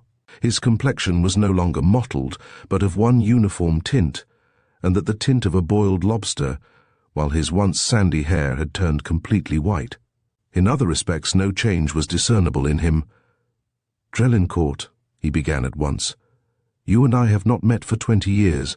I have called on you twice since your return, but both times was told you were not at home, a statement which, I tell you candidly, I did not credit. Today, however, I am more fortunate, and it is well I am so, seeing that I am the bearer of news which can scarcely fail to make even you cold-blooded cynic, though you always were, rejoice and feel glad. At last, Drelincourt, at last, and after all these years, the murder of my poor sister will be avenged." For the next few seconds his listeners might have been figures of wood or stone. They neither stirred nor spoke, but stood or sat in the particular position in which each of them had been arrested by Ormsby's ominous words. The silence was broken by Drelincourt's clear, level accents. "My dear Ormsby, you speak in enigmas." "Enigmas? Stuff. They are a sort of rubbish I never deal in, more in your line, by far. Man alive. I tell you we have got hold of the wretch, the double-dyed villain who did the deed, and have laid him safely by the heels in Sunbridge jail. And after all, Drelincourt, whom do you think the fellow turns out to be? Guessing riddles is not in my line. Why, that scoundrel Gumley." "Ah-H!" It was more an indrawing of the breath than an exclamation. Never had Drelincourt's marvellous command over himself stood him in better stead. For a second or two there was a slight flickering of his eyelids, and that was all. "Yes, sir," resumed the other, "Gumley, the under-gardener, the man who was arrested at the time on suspicion, but ultimately liberated. From the first I made no secret of my belief that he was the criminal. From that belief I have never swerved, and today facts have fully justified it. May I inquire as to the nature of the facts in question?" "The most important of them is the fellow's own confession." There was a perceptible pause on Drelincourt's part. Then Gumley's own confession that— another pause, that it was he who stole my sister's jewels. So, and does his confession end there? It does. But surely no sane person can doubt that the hand which stole the jewels was guilty of the far graver crime. And yet there might be found people, whether sane or otherwise, to doubt the accuracy of such an assumption. A coldly malignant gleam shot from Ormsby's porcine eyes. "I have not forgotten, Drelincourt, how you stood up for the fellow 20 years ago. Had it not been for your evidence about the locket, in all probability he would have been convicted then. But stand up for him now, after his own confession. On my soul, Drelincourt, it almost looks as if you knew more about the affair than you choose to tell." Mrs. Drelincourt let her soft cheek rest for a moment like a caress against her husband's hand, which was still grasping the back of her chair. "Ormsby, I am one of those men, too few in number, I am sorry to think, who decline to accept assumptions in lieu of facts. You say this fellow has confessed to the robbery. Well and good, let him be punished for it. But to assume that he is, therefore, and as if it were a matter of course, guilty of the more heinous crime seems to me monstrous in the extreme. If you were a man of the world, Drelincourt, instead of being the student and recluse you are, you wouldn't talk such rot, for I can call it by no other name. So convinced are I and my brother magistrates of Gumley's guilt that we have unanimously made up our minds to commit him to the next assizes on the double charge of robbery and murder. That case, there's nothing more to be said, remarked Drelincourt with a shrug as he turned away. My errand is discharged. I will no longer intrude, said Ormsby. He made a sweeping, old-fashioned bow, and then marched out, his nose in the air, and the colour in his cheeks a shade deeper than when he had entered the room. Wicks shut the door behind him, and the next moment the first dinner bell sounded. I will follow you in a few moments, said Drelincourt to his wife. I have a note to write which must be dispatched at once. He waited with a nonchalant air, a couple of fingers of each hand thrust into his waistcoat pockets, till she had gone. Then he sank wearily into a chair. At last the sword has fallen. For 20 long years it has been suspended over my head, and now the hair that held it has snapped. Fate guides our footsteps through a blind labyrinth, and brings us to the exit by ways we wot not of. But it may be that all is not yet lost. Some loophole of escape there may be still, though all is dark at present. Through what mischance has Gumley been caught in the toils after all these years? Why has he confessed to the robbery of the jewels? Why? But these are idle questions. I must see Rod and get him to fathom this mystery for me. Therewith he rang the bell. Tell Mr. Marsh that I wish to see him at once in the library, he said to Wicks. Then to himself he added, In all the world there is but one soul to whom I can freely talk, and from whom I have no concealments. When he entered the library, 3 minutes later, he found Roden Marsh already there. So you have heard, he said as he shut the door and paused for a moment before advancing. I can read your news in your face. I wanted to be the first to tell it you, so that you might be prepared, but I could find no opportunity of seeing you alone. My dear Rod, night and day for 20 years I have never been otherwise than prepared. But tell me what it is you have heard. At present, I am altogether in the dark. That Gumley has been arrested, and has confessed to the robbery of my first wife's jewels, so much I have been told, but beyond that I know nothing. Yesterday morning Gumley, who has not been seen in this part of the country for a number of years, tried to pawn a lady's watch. The suspicions of the pawnbroker were aroused, the police were called in, Gumley's lodging was searched, and in it was found nearly the whole of Mrs. Drelincourt's stolen property. This morning I happened to be in Sunbridge on business when Gumley was brought up at the courthouse before Mr. Ormsby and 2 other magistrates. It was Draycott, the chief constable, who told me of the arrest, so of course I took care to be present at the hearing. It seems strange, does it not, that the fellow should have kept his ill-gotten gains by him all these years? Not when you know the circumstances, as you shall hear. At this point Drelincourt sat down and motioned Rod to do the same. To go back to the affair of 20 years ago, resumed the latter. It seems Gumley's cupidity had been excited by the sight of the jewellery worn at different times by Mrs. Drelincourt. Besides which he had sworn to be revenged on her for the horsewhipping she had administered to him a few days before the robbery. He obtained access to the dressing-room through the window by means of a ladder planted outside, purloined by him from one of the outhouses, and duly taken back when he had accomplished his purpose. He had chosen a time when he knew there was not much likelihood of his being interrupted. Lucille, Mrs. Drelincourt's maid, who slept next her mistress's dressing-room, being out of the way on leave of absence. Having found the jewel casket, he emptied it of its contents, and got back to his own room at the East Lodge by the way he had come, with the exception of the locket afterwards found on him. To account for his possession of which I perjured myself, he hid away the whole of the stolen property in the thatch of the lodge, where the police failed to discover it. I ought here to mention that Gumley had a bedroom at the East Lodge, which he had not yet given up, although Mrs. Drelincourt had discharged him some days before, finding it impossible, after his release from prison, to obtain possession of the jewellery.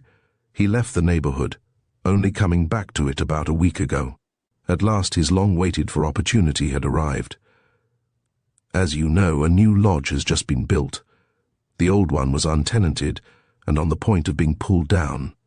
A night or two since Gumley forced his way into it, and there, under the thatch, he found the little parcel he had hidden 20 years ago. What followed is known to you. And yet, fools that we are, how many of us are ready to affirm that blind chance alone is the arbiter of our destinies?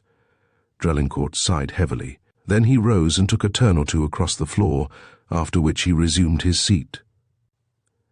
Ormsby tells me that he and his brother Dunderheads have made up their minds to commit Gumley for trial on the capital charge. There is little doubt, but they will do so.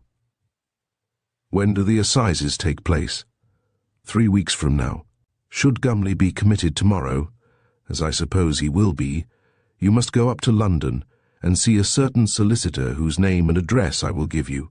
You will put Gumley's case into his hands and instruct him to engage the best counsel. Expense must be no object, only it must not be known from whence or whom the requisite funds will be forthcoming. I understand. But suppose, my dear Rod, let us have no suppositions as thou lovest me.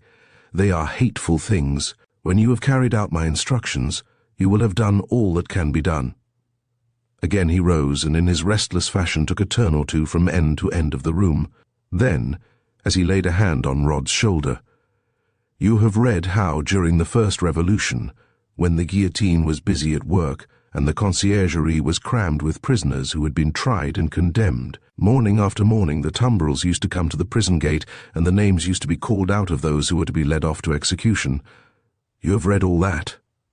Certainly. And how gay the prisoners were, or made believe to be, and how they used to get up little dances among themselves, although they knew that for some of them the sun would rise next morning for the last time. Rod, I feel exactly as I can conceive those condemned prisoners used to feel, except that in my case the end is a little farther off, although none the less inevitable. Meanwhile, let us eat, drink, and be merry. Bring roses and garlands. Let us have in the hautboy and the flute. And as for the grim shadow biding its time behind my chair, I can feel its presence there already. You and I alone have eyes to see it. Rod regarded him with a troubled expression. I fail to understand you, he said. You don't mean to imply— Hush! Marion was standing at the open door. Ah, here comes my little girl, exclaimed Drelincourt, turning to her with his gayest smile. Rod went slowly out of the room with bowed head and heart as heavy as lead. Yes, you tiresome old thing, and come to scold you. Mamma wants to know what is keeping you so long.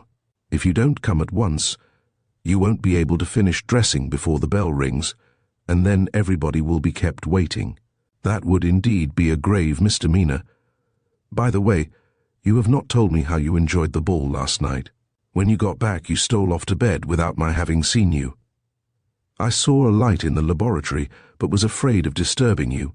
The ball, oh, it was just lovely. And what do you think? I danced every dance but 2. Greedy child. Then you did not fail to enjoy yourself, although a certain person was not there to keep you company. It was my first ball, Papa. Think of that. I could scarcely fail to enjoy myself, could I? Of course I should have enjoyed myself far more if Wally had been there. You seem very much in love with Wally, as you call him. Of course I am, Papa. Have not you yourself agreed that some day we are to be married? I suppose you won't care how soon that some day comes. Indeed, then, I don't want it to come, oh, for ever so long, as if I were in a hurry to leave you and Mamma. It is most unkind of you even to hint at such a thing, and I have a great mind to sulk with you for the rest of the day. Such a threat is enough to make anyone shake in his shoes.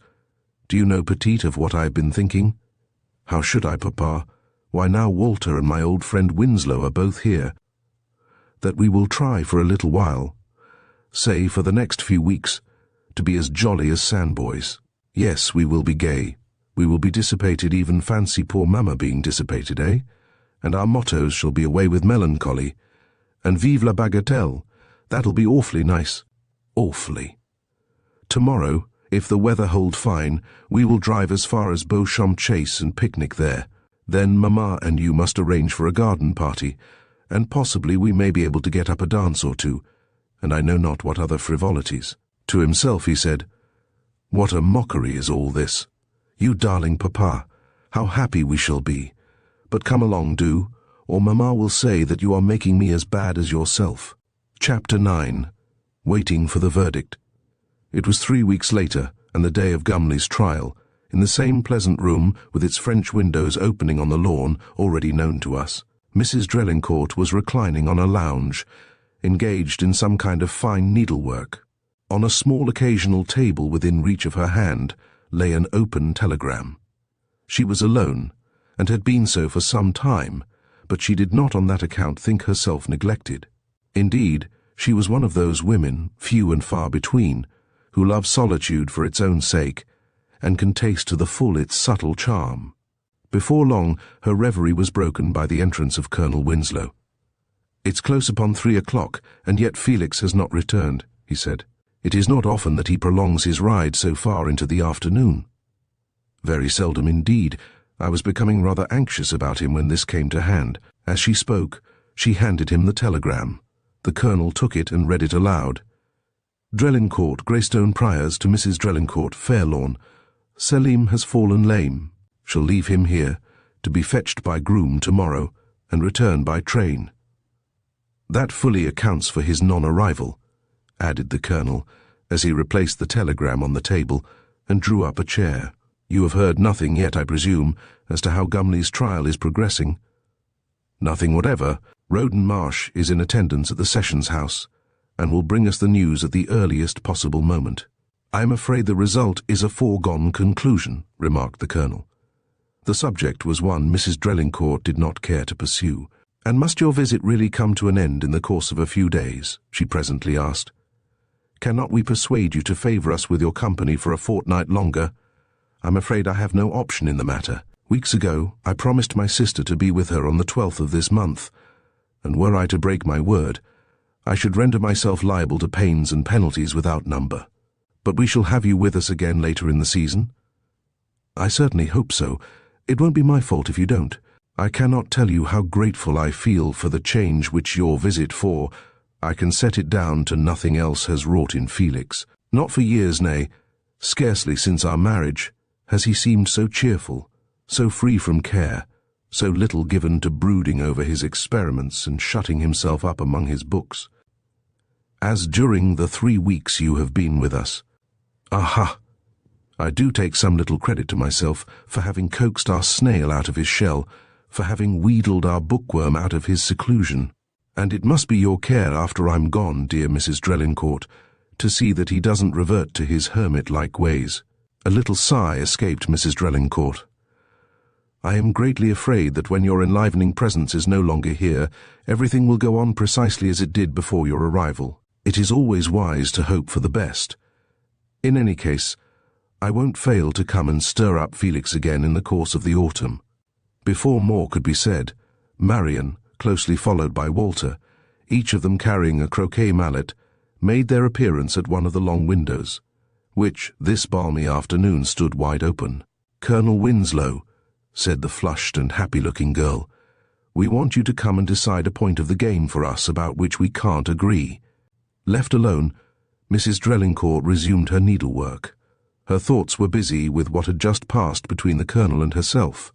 Yes, Felix has been a changed man from the day of his friend's arrival 3 weeks ago, and yet there is something in the change which I fail to understand, and which for that very reason dulls the edge of my happiness. To me, but I may be fanciful, there seems something feverish and unreal about his gaiety. His mirth has an air of being assumed for the occasion. In his laughter there is an echo of mockery. It is as though he were laughing at himself for finding anything worth laughing about. At times there comes into his eyes a strange impersonal look, as though he were gazing at something invisible to anyone but himself. And why is it that of late he cannot rest at night? Why does he rise and quit the house at daybreak, and not be seen again till breakfast time? There is something below the surface of which I know nothing, something he is hiding from me. He thinks to deceive me by his assumption of gaiety, whereas, A slight noise had caused her to turn her head.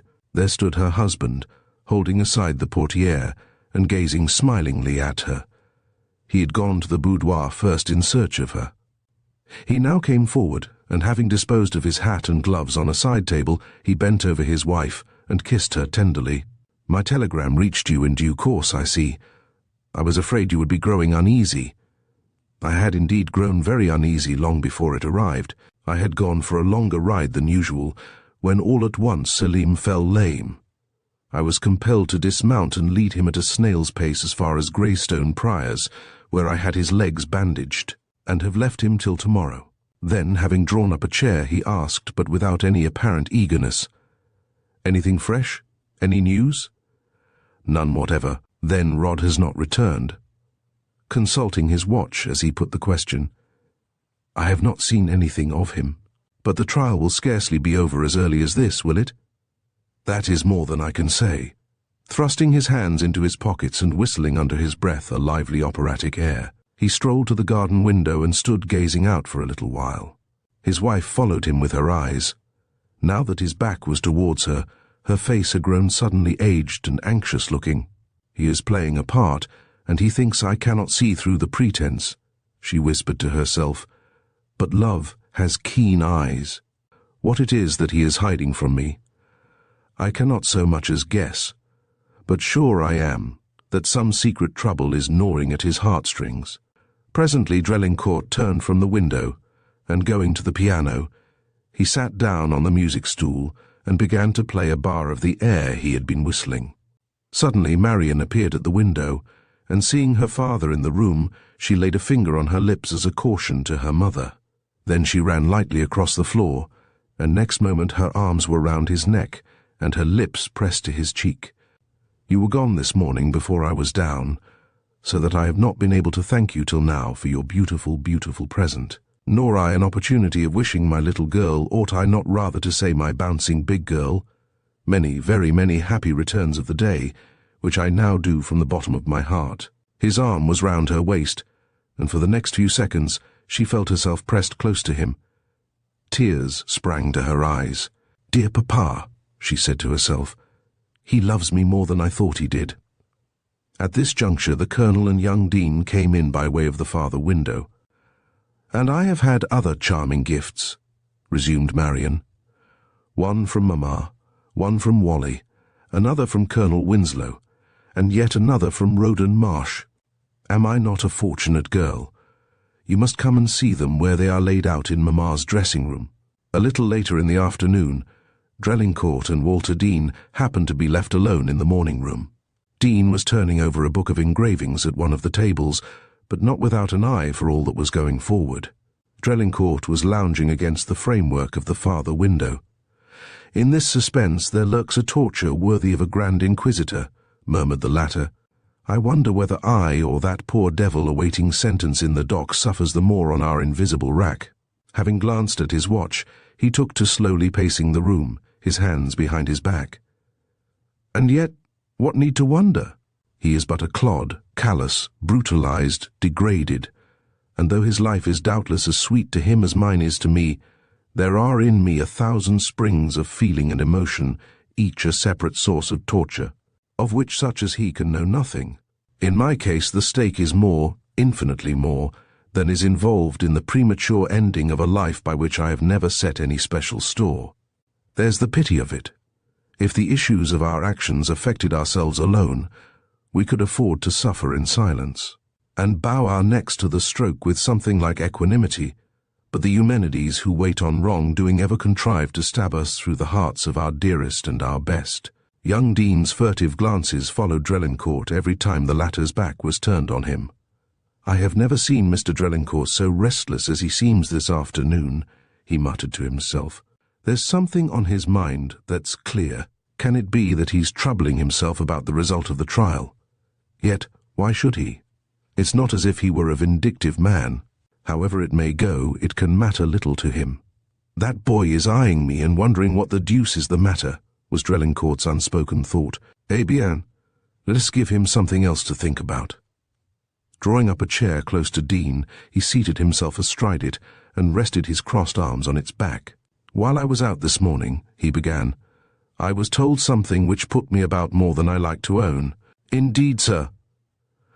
"I am very sorry to hear it," answered the young fellow, as he shut up the book of engravings and turned a sympathetic face toward the other. "If I tell my wife, she will be greatly distressed, because she is acquainted with the people concerned, and yet I feel that she ought to know. I'm rather at a loss what to do." Drelincourt paused to follow with his eyes the flight of a butterfly which had found its way into the room. Walter wondered what was coming next. "Some little while ago," resumed Drelincourt, "a friend of mine, whom I may be said to have known all my life, was charged on his own confession, a confession he need never have made, had he not voluntarily chosen to do so, with the commission of what by the majority of persons would doubtless be regarded as a crime of a very heinous kind, although it is to be presumed that, had he thought well to do so, he could have alleged some justification at least of the crime of which he was guilty. But be that as it may, having made a clean breast of it, there seemed no course left open to him but suicide. Suicide! Oh, Mr. Drelincourt, that touches him," whispered the latter to himself. Then aloud, life had become too bitter to him, he could endure it no longer. Well, he had one child, a daughter, who was engaged to be married at the time of her father's death, but after that event, the man to whom she was betrothed broke off the affair on the plea that it was impossible for him to wed the daughter of a criminal, and a suicide. The mean scoundrel! The double blow, the loss at once of her father and her lover, not to speak of the social stigma which will inevitably cling to her in time to come, has all but broken poor Lucy's heart. On the other hand, there is, of course, much to be urged from young Melville's point of view, and I have no doubt the majority of men would be inclined to do as he has done. Who can estimate the harm it might have done his future career had he married the daughter of a man who, rather than face the consequences of his crime, had preferred to put an end to himself? Yes, on further reflection, I am inclined to think that he behaved with admirable prudence, while I, if he were here, would brand him for the coward and despicable wretch he really is," exclaimed Dean. His cheeks were flushed, a fine indignation shone in his eyes. There could be no doubt of the sincerity with which he spoke. Nothing of all this was lost on the elder man. "But the young lady is well rid of him," he went on. "If in the darkest hours of her life he thus abandons her, what he miscalled his love is not a thing either to covet or regret." "But consider," urged Drelincourt, "what the world would have said. Think of the shock to his friends. In his place I should have thought only of her I loved. If the world and my friends chose to disapprove, they would have been welcome to do so. Oh, Mr. Drelincourt, what a miserable hound this fellow must be. Not to one man in 1,000 in these days is the chance afforded of proving what stuff he's really made of. In King Arthur's time, men had to win their wives after a fashion which revealed the coward and the cad in their true colours. What a pity that some such test is not enforced nowadays." Drelincourt smiled as he rose and pushed away his chair. "In that case, I'm afraid the number of compulsory bachelors would soon mount up to an alarming figure." Walter also rose and went and stood by one of the windows. He wore a preoccupied air, as of one debating some question with himself. Drelincourt's lips moved inaudibly. "As I told Winslow, I had my reasons for affording Marian and this young fellow an opportunity of falling in love with each other. I do not think that I am mistaken in him." Next moment a shadow darkened his face. Again he glanced at his watch. "The trial ought to be over by now. I thought I heard the sound of galloping hoofs." For a few seconds he stood in a listening attitude. "The sound was in my own brain only. So does expectation play the cheat with itself?" Presently Dean turned from the window and went up to Drelincourt, who was standing at the centre table, examining and etching through a magnifying glass. His face was pale, but his lips were firmly set, and his eyes shone with resolution. "Mr. Drelincourt," he began, in a voice which had lost something of its customary assurance, "after what has just passed between us, I think it due to you to inform you that I am the son of a man who committed suicide. Probably you will think that such a circumstance ought to have been brought to your knowledge long ago, and indeed, I feel now that it was both cowardly and wrong on my part to keep it from you. The only excuse I can offer is that my father's memory is so dear to me that... The words broke on his lips. A mist dimmed his eyes. He turned away while he recovered himself. Drelincourt laid a hand gently on his shoulder. "Not a word more is needed," he said in grave, kindly accents. "My boy, all the sad circumstances connected with your father's end are known to me already. Mr. Drelincourt, as also how every penny of your legacy was devoted to the payment of the debts he left behind him. You know all this, and yet, hush, someone comes, not another word." Chapter 10. In the Last Resort. It was Marian who came quickly forward, her cheeks aglow with pleasurable excitement. "Papa, what do you think? There are a couple of Neapolitan pifferari on the lawn, and I have told them to come round here. You should have seen how delighted they were when I spoke to them in Italian. I knew you would be pleased to hear them play a few of their simple airs. It will seem like old times come back again, will it not?" "Old times, forsooth!" exclaimed Drelincourt, with his most riant air. "You talk, mignon, as if this were your 50th birthday instead of your 18th. But where are these vagabonds of yours? I suppose I must submit to having my ears tortured, since you will it so." Then, as the girl turned away, the shadows swept over his face again, and under his breath he murmured, "Rod, rod, whip and spur, whip and spur." Marian had flitted onto the lawn and was beckoning to the pifferari, who presently came slouching along, and took up a position a little way removed from one of the long windows. "Poor fellows! Their clothes seem little more than tatters," remarked Marian as she re-entered the room. "And yet how picturesque they look! And how very far from clean," added Walter in a low voice.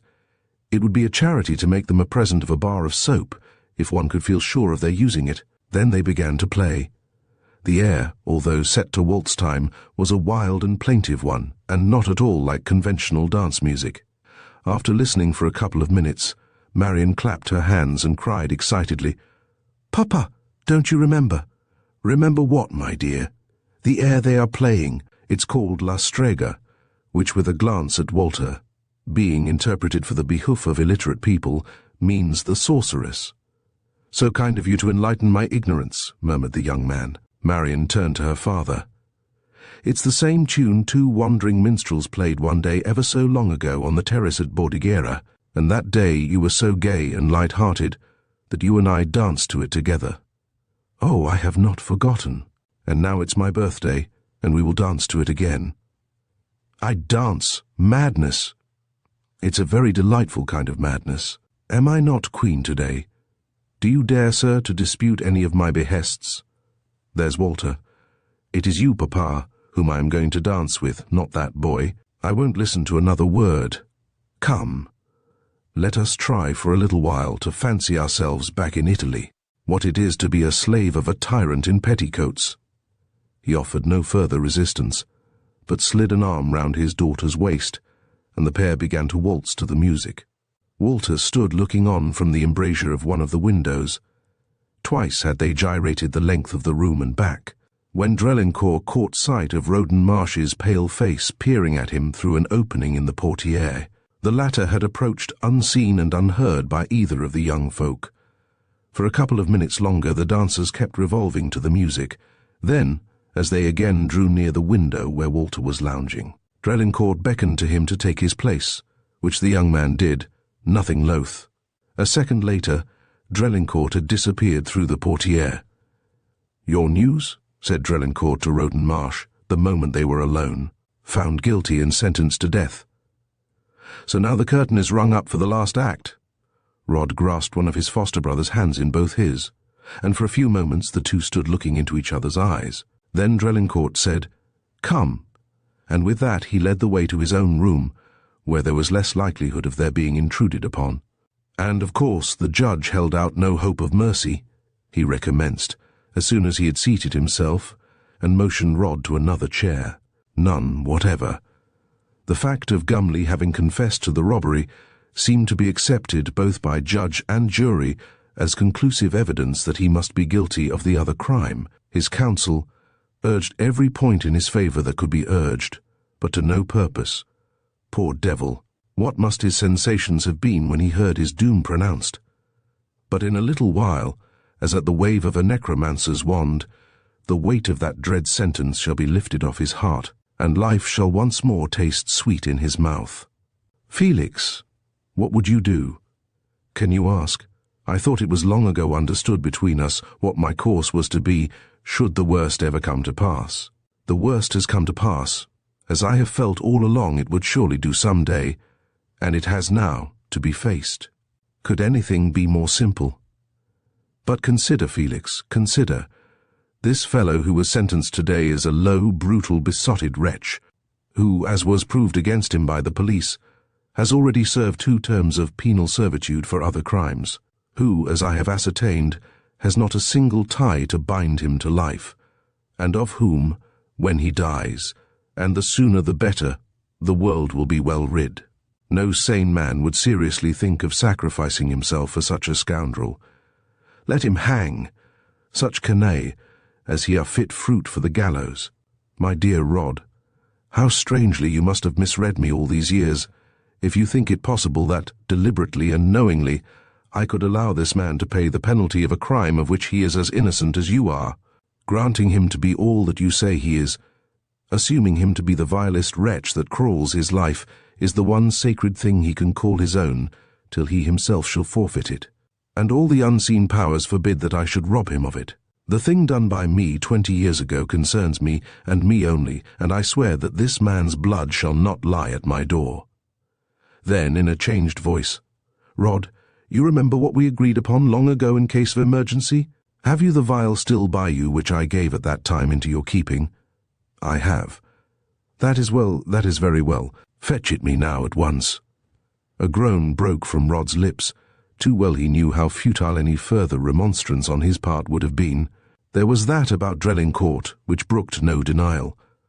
All his life Rod had done his foster brother's bidding, and he did it now. How strangely calm I feel now that the suspense is over, and I know the worst, mused Drelincourt, when Rod had left the room. My pulse beats as evenly as an infant's. Tonight I shall sleep as I have not slept for weeks, now that my doom stares me straight in the face, now that I hear a footstep on the threshold audible to myself alone, of what little consequence the world and its business have all at once become to me. Already life, and the things which make life sweet, have put on an altogether different aspect. Already I find myself regarding them almost as impersonally, as if I were a denizen of another plant, and had no part or parcel in them. It is a novel experience, and did time allow, I might endeavour to analyse it. His unspoken soliloquy was brought to an end by the return of Rod. "Have you found the vial?" he asked, with restrained eagerness. "I have." He came slowly forward. "Felix, once more, give it me, not another word." Drelincourt held out his hand, and Rod had no choice save to do as he was told. Drelincourt's features were lighted up by a faint smile. "Why this childish puling?" he asked. "Why this sudden faint-heartedness? You know well how it was agreed between us years ago that this should be my way of escape when none other was left me." Rod resumed his seat without replying, and letting his elbows rest on the table, covered his face with his hands. Drelincourt held the vial up to the light. "Even in the tiny compass of this, the great destroyer finds room to lurk. Swift and painless," were the words of the Italian savant when he put it into my hands. "Swift and painless. It is well. Now I am prepared." Rod turned on him a face charged with tragic intensity. "You will not do this thing just yet if it must be done at all," he pleaded. "Not today, certainly, nor yet tomorrow. I have much to see to first. Besides, this is my daughter's festa, and no faintest shadow of a cloud shall mar its brightness. In years to come, when she is a happy wife, and when the trouble which is now closing round her shall be nothing but a memory, I would fain have her be able to look back on this day as one of unclouded happiness. And Mrs. Drelincourt? Ah, now you stab me. Now you all but unman me. Why did you mention her name?" He got up abruptly, his hands clinched, his features working. Scarcely ever before had Rod seen him so moved. "Leave me now," he went on, after a brief pause. "I must be alone for a little while. I will see you again later, but not a word to my wife about the verdict. Should she question you, tell her that the trial will not be finished till tomorrow. How strangely you look at me. Go and fear nothing." Sadly and lingeringly Rod left the room. "There is one door of escape for him, and it rests with me to open it," he said to himself as he went. "He saved my life when we were boys. Why should I not make an effort to save his now? Felix dearer to me than any brother could have been. Had I a dozen lives, I would willingly sacrifice them all to save yours." Left alone, Drelincourt crossed to one of the windows which fronted the west, and flung wide the casement. "Yes, to leave her, my Madeline, will in very truth be to drain death's bitter cup to the lees, if she and I could but walk hand in hand into yonder sunset, and so vanish forever from mortal ken, that would indeed be well." Chapter 11. One step nearer. It was the early afternoon of the 6th day after Gumley's trial and conviction. In the library at Fairlawn, which just then he had all to himself, Mr. Wicks was planted with his back to the empty fireplace, a newspaper which had just arrived in one hand, and a paper knife in the other. As he stood thus, he soliloquized aloud. "Well, of all the rummy-goes I ever heard tell of, this licks the lot. To think of Mr. Roden Marsh going and giving himself up as being the murderer of the first Mrs. Drelincourt. But I must say that I never did altogether approve of Mr. Marsh and his goings-on. Not that he was what one might call stuck-up, because he wasn't, but for all that, he had ways about him which I couldn't stomach." The turning of the door-handle transformed him on the instant into a different being. It was Mrs. Drelincourt who now entered the room. "Has your master returned yet, Wicks?" "I have seen nothing of him, ma'am." He was standing at the centre table, cutting the newspaper in readiness for Mr. Drelincourt. "Have you heard anything of this dreadful rumour?" "Meaning about Mr. Marsh, ma'am?" "I can't deny, ma'am, but what I have heard about it, it's in everybody's mouth, if I may make so bold as to say so." "When and by whom was the rumour brought?" "By a messenger from Sunbridge about a couple of hours ago. He brought a letter for master from Mr. Marsh, who, so the man said, is now in Sunbridge jail, having given himself up to the police late yesterday evening." "Great heaven! Can this be true? Where is the letter?" Wicks took it off the writing desk where he had laid it and handed it to his mistress. "The messenger brought it, ma'am, when you were out in the pony carriage." "Yes, it is Roden's writing," said Mrs. Drelincourt to herself as she glanced at the superscription. For a moment or two she pressed her hand to her heart. Then, as she gave back the letter, she said, "But do you mean to imply that Mr. Marsh was away from home all last night?" "According to the chambermaid, ma'am, his bed had not been slept in." The door was opened quickly, and Marian, followed by Walter, entered the room. "Mamma," began the former, and then stopped at sight of Wicks. "That will do, Wicks," said Mrs. Drelincourt. The man bowed and left the room. Then Marian began afresh. "I can see by your face, Mamma, that you have heard this terrible rumour, but surely it cannot be true." "As you say, dear, it surely cannot be true. And yet I know not what to think. That Roden is in prison seems an undoubted fact. The report goes that he went into Sunbridge last evening and gave himself up to the police." This from Walter. "As a murderer," said Marian with a shudder. "Oh, it seems incredible." "Incredible indeed," replied her mother. "If it be really true that he is guilty, the act must have been committed during a fit of mental aberration when he was not responsible for his actions. But we shall learn the truth when your papa returns." "Is not papa back?" "Not yet. It is quite 15 miles to Dunford, where Colonel Winslow was to catch the Scotch express, but he cannot be long now." "How would it be," said Walter, "if I were to have the bay mare saddled and ride down the Dunford road and meet Mr. Drelincourt on his way back? I could then tell him all about the rumour, after which he might perhaps prefer to drive direct into Sunbridge and find out the particulars for himself before coming home." "An excellent idea, Walter," said Mrs. Drelincourt. "Go at once, and come to me the moment you return." As soon as he was gone, she said to Marian, "Open one of the windows a little way, dear. I feel slightly faint." Then to herself she added, "My heart feels as if it were constricted by a band of steel." She was lying back in a capacious leathern easy-chair. Marian, having opened one of the windows, unceremoniously twisted up the outside sheet of the Times and proceeded gently to fan her mother with it. Presently the latter looked up at her with a smile. "I am better now, darling," she said. "This sultry weather always tries me." Marion stooped and kissed her. Then she said, "Oh, Mamma, what if it should prove that poor Roden is really out of his mind?" Mrs. Drelincourt sat up quickly in her chair. "How careless of me to forget," she exclaimed. "There is a letter on the table from him, addressed to your papa, which may possibly explain everything. Run and give it to Walter, and tell him—" "Here's Papa himself," broke in Marion, as the door opened to admit Drelincourt. "I am so glad you are come," sighed his wife, as she turned to him with a quick lighting up of her spiritualized face. Then to her daughter, "Hurry after Walter. You will perhaps be in time to stop him." "And I am glad that you are glad," replied Drelincourt, regarding her from a little distance with a smile, as he proceeded in leisurely fashion to draw off his driving gloves. "And yet, all things considered, I have not been long gone. We had quite a race, I must tell you, to catch the express. Then you have heard nothing of this dreadful rumour which has put us all so much about." "You mean some rumour in connection with Roden Marsh?" "Yes, old Tyson, the turnpike keeper, did mumble something to me while he was counting out my change." "Did he tell you that Roden gave himself up last night as being the murderer of you-know-whom?" "It was something to that effect, I gathered from Tyson." "Oh, Felix, how coolly you take it. How can you? "Because, my dearest and best, I am absolutely sure that in Rod's self-accusation there is not the slightest grain of truth. Then you think that it is all a hallucination on his part, that he has brooded over the affair till at length he has come to believe that he himself is the criminal.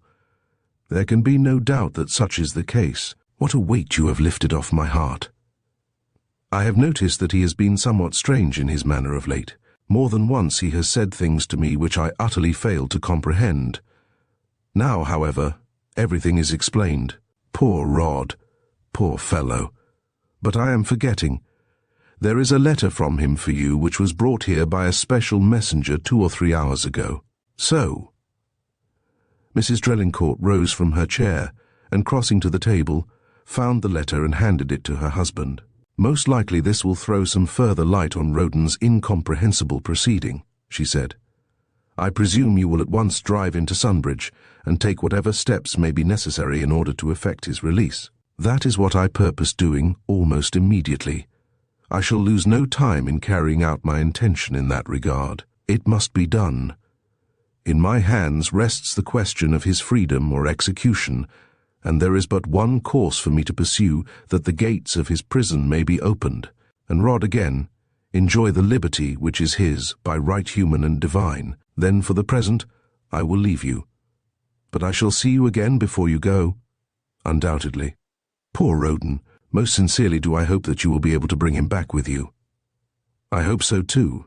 In any case you need not fear, but we shall soon have him released from Durant's vial." He opened the door for her, and as she was passing out, he stooped and touched her hair with his lips. She smiled up at him, and her lips softly breathed the word "dearest." Could she have seen the change which came over his face the moment the door was shut behind her, she would have been startled indeed. The transformation was marvelous. The real man was alone with himself. "Poor Roden, indeed," he murmured. "But what about poor Felix? And alas, what about poor Madeline?" He was standing in the middle of the floor, turning over the letter absently between his fingers. How little she dreams of the awful knowledge which a few short hours must inevitably bring her. For there must be no more delay. This mad act of Rod's has served to bring matters to a climax a little sooner than I intended. Today is Thursday, and Saturday was the day I had fixed on in my mind as the one on which my long-hidden secret should be laid bare to the world. But now that the end is so near, it matters not whether the revelation be made today or a few hours hence. Yes, after 20 years the end. Just as the past with its dread secret was beginning to assume the vagueness of a half-forgotten dream, and life was becoming sweeter to me than ever it had been before. If perchance I see tomorrow's sunrise, it will scarcely be from the windows of Fairlawn. He crossed to the chair vacated by his wife and sat down in it. I may as well read what that foolish Rod has to urge in defense of his insane action, although I know quite well beforehand the line of argument he will take. With that he opened the letter and began to read, Sunbridge Jail, Thursday, 6 a.m. My dear foster brother, when we were lads together you saved my life at the imminent risk of your own. The time has now come when I can cancel the debt by saving yours. To me, life is a concern of little moment. So far as I know, I have not a single relative living, and were I to die tomorrow, there is not a being in the world, with the exception, maybe, of yourself, to whom that event would cause one pang of regret. You, my dear Felix, are possessed of nearly everything which tends to make existence sweet to most persons. In your wife and daughter alone you have a double tie sufficient to cause a man to cling to this world with all his might.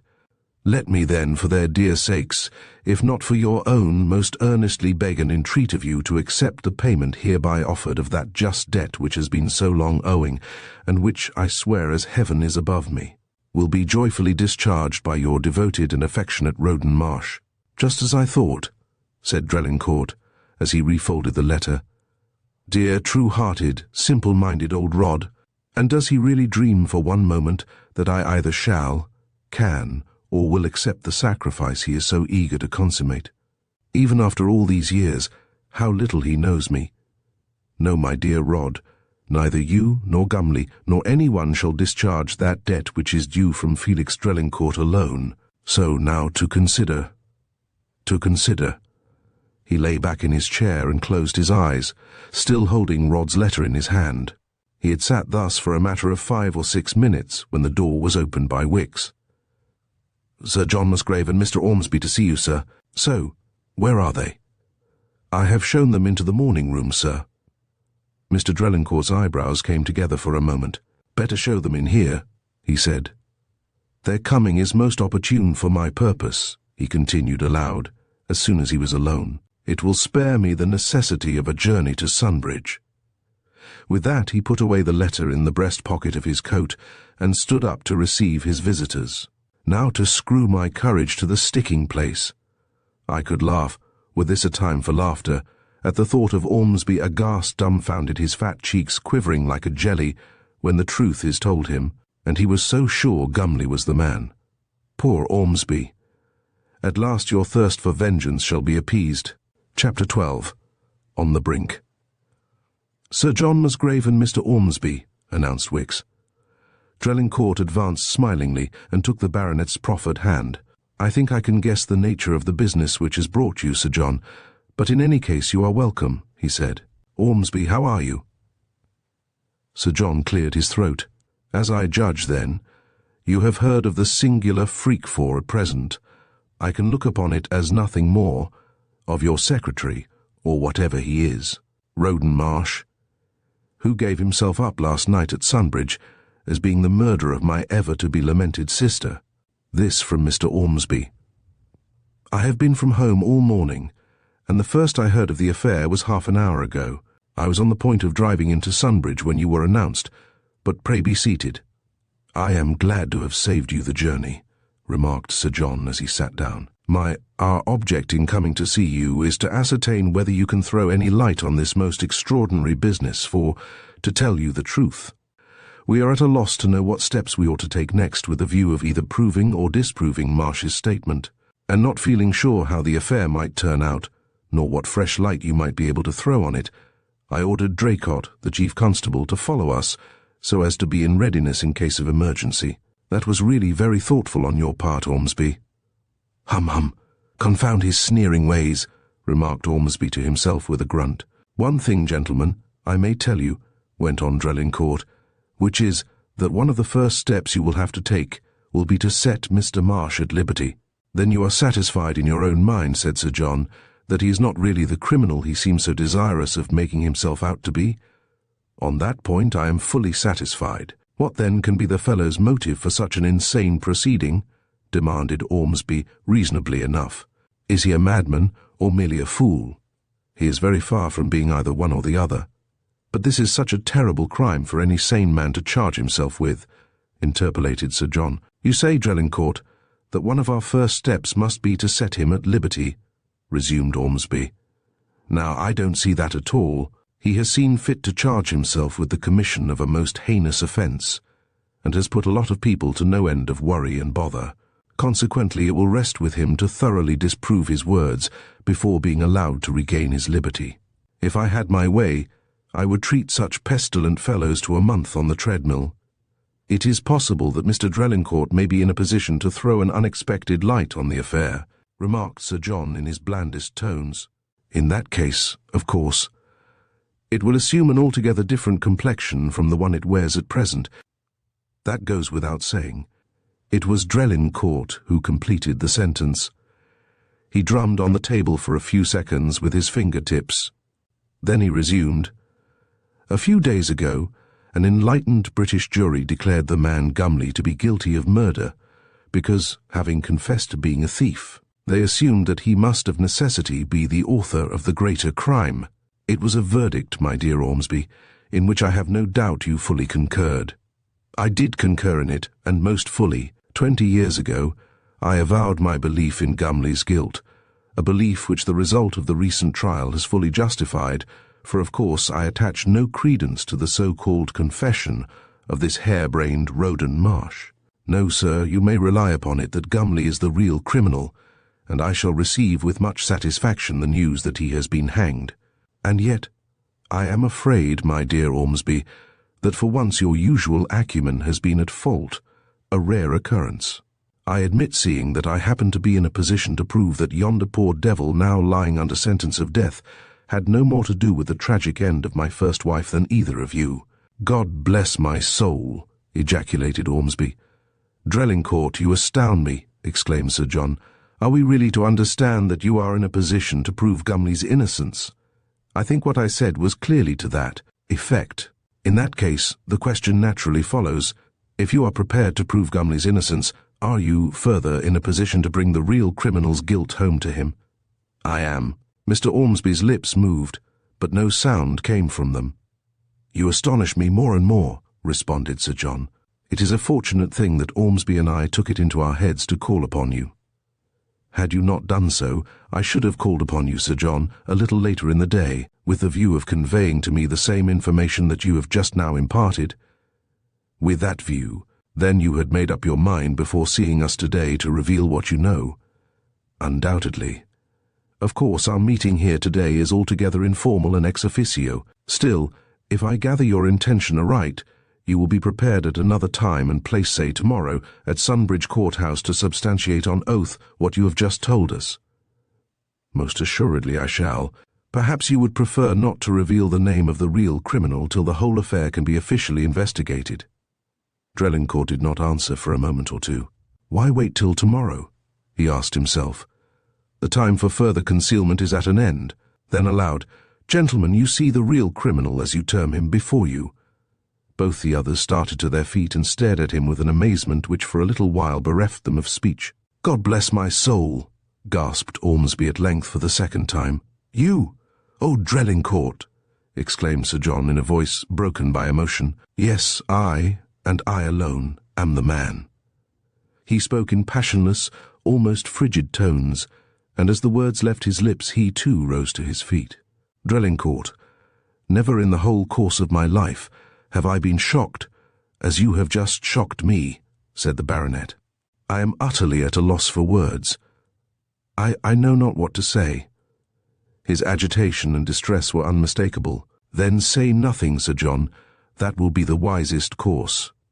Yes, I and I alone am the man, Drelincourt repeated. But this I must add in self-justification, so far as such a deed is open to justification, that what I did was done when I could hardly be said to be answerable for my actions. From my youth I have been addicted to occasionally walking in my sleep, and it was in a fit of somnambulism that I killed my wife. The baronet's face brightened. Have you any witnesses to prove that such was the case? He eagerly asked. Not one, replied Drelincourt with a shrug. As you may perhaps remember, my temporary quarters at the time were at a little shanty of mine called the Cot. Sir John nodded assent. On the fatal morning I rose in my sleep, dressed myself in my sleep, and still asleep, I walked from the Cot to the Towers. But no eye saw me enter the house, which I did through a side door by means of my master key. No eye saw me do the deed, and no eye saw me quit the house after it was done. And no judge and jury would credit such a cock-and-bull story for one moment, broke in Ormsby with a brutal laugh. For once, Ormsby, you and I are fully agreed, answered Drelincourt with a thin smile. Then turning again to the baronet, and now, Sir John, I must ask you to allow me to have a quarter of an hour alone with my wife, after which I shall be entirely at your disposal. Does Mrs. Drelincourt know of this? With her, the suspicion of such a thing is as far removed as heaven is from hell. Poor lady, poor unhappy lady. The words smote Drelincourt as an ice-cold wind might have done. A shiver went through him from head to foot. Ormsby could no longer contain himself. So then we've got the truth at last, he burst out, a dull gleam of vindictive malice lighting up his little white-lashed eyes. At last the foul mystery which shrouded my poor sister's fate is dispelled, and the man who, in cold blood I tell you plainly that I attach not the slightest credit to your sleepwalking rigmarole, slew the innocent. Being he had sworn to love and cherish through life, stands revealed to the world as the miscreant he really is. Ormsby, for God's sake, broke in Sir John, but Ormsby went on without heeding him. For 20 years my sister's blood has cried aloud for vengeance, but thank heaven it has not cried in vain. For 20 years the gallows has been waiting, and at length it shall be satisfied. The day you are hung, Drelincourt, shall be kept by me and mine as a holiday and festival, and so shall every anniversary of it be kept as long as I live. Drelincourt fixed him with 2 glittering eyes, but did not speak. He was standing with his back to the centre table and resting both hands upon it. It was a favourite attitude of his. Again Sir John felt compelled to protest. Ormsby, I will not listen to this sort of thing any longer. It is shameful, shameful. But the other had not done yet. He was determined to have his say out at every cost. The concentrated venom of years had at length found an outlet. Somnambulism indeed, he sneered. Tell that to the Marines. Now we can understand why 20 years ago you were so anxious that Gumley should go scot-free, and why you lied about the locket, for I have no doubt it was a lie. Now. Stop, broke in Drelincourt, with uplifted right hand. That is a point about which I have something to say. Knowing Gumley to be innocent of my wife's death, I did my best at the time to secure his acquittal, but bear in mind this, that had the verdict gone against him, I should most assuredly have given myself up then as I am giving myself up today. From the first I swore that, whatever else I might be guilty of, his death should not be laid to my charge. Sir John, a few moments, if you please. Out of the library there opened a much smaller room, where most of Roden Marsh's work was done. Towards this Drelincourt now led the way. What can he have to say to Sir John that he doesn't want me to hear? Asked Ormsby of himself, as he stood staring after the others with a mingled expression of curiosity and distrust. After all, what does it matter? It's enough for me that, of his own accord, Drelincourt has put the hangman's rope round his neck. Now that he has confessed, what a blind fool I feel myself to have been, not to have suspected the truth long ago. A score of things occur to me, any one of which ought to have sufficed to give me an inkling of it. And yet, not even his wife has the ghost of a suspicion, or so he says. Then let me be the first to enlighten her. A score of years ago his hand stabbed my sister to the heart, but there are more ways of stabbing a person to the heart than one. A slow, cruel smile crept over his face. He nodded his head twice, as if in approval of what he had decided upon. Then, seating himself at the writing table, and having sought for and found the requisite materials, for the next 3 or 4 minutes he wrote busily. When he had done, he enclosed what he had written in an envelope, addressed the latter, and rang the bell. Give this into Mrs. Drelincourt's own hands, and as soon as possible, he said to Wicks, as he handed him the letter. Aha, my dear Drelincourt, that will serve to go part way in payment of the 1,001 sneers with which you have favoured me at various times, he muttered, rubbing his hands gleefully as he rose from the table. Let those laugh who win. The chance won't be given him of indulging in them much longer. No doubt he will favour the hangman with one of his most cynical smiles as that functionary adjusts the rope, and will say to him in those bland tones of his, which always seem to veil a sneer, My good friend, I hope you won't bungle this simple little affair. The fellow has the cool effrontery of the foul fiend himself. You may rely upon me, Drelincourt. Everything shall be carried out as you wish."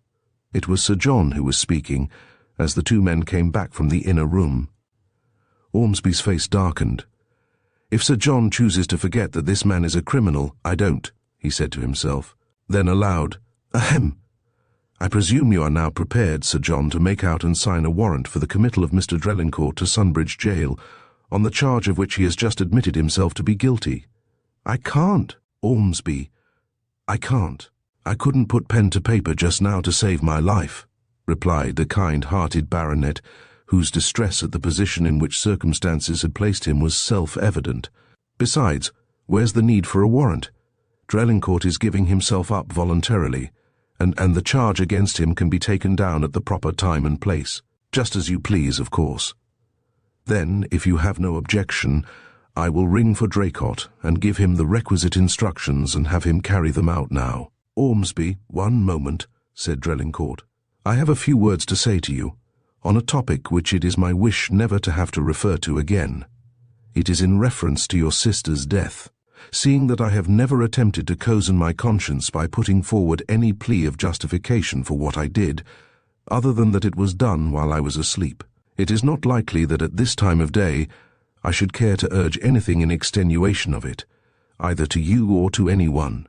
Still, I think it well that you should be told, although to no one else will the fact ever pass my lips, that your sister won me for her husband by an act of treachery so base and heartless that I will spare you the pain of listening to any of its details. Believe me or not, as you please, but such is the simple truth. And now, Sir John, with your permission, I will say a few words to my wife, after which I shall be wholly at your disposal. I do not doubt but that you will allow me such a privilege." He bowed gravely to both gentlemen, then turned and went. As he shut the door behind him and walked into the room, a deep sigh welled up from his heart. "And now for the bitterest ordeal of all," he murmured under his breath. "Our business here is at an end, and the sooner we get away the better," remarked Sir John to Ormsby. "So say I. But it will be requisite to see Draycott for a minute before we go, as he must now take upon himself the responsibility of looking after Drelincourt. I suppose he will prefer being driven into Sunbridge in his brougham. Well, there's no harm in that. It's the last time he will ride in it." Sir John was already at the door. As Ormsby followed him out, he said to himself, half aloud, "Thank heaven that I have lived to see this day. At last, my poor Kitty, at last you are avenged." Chapter 13. Last Things.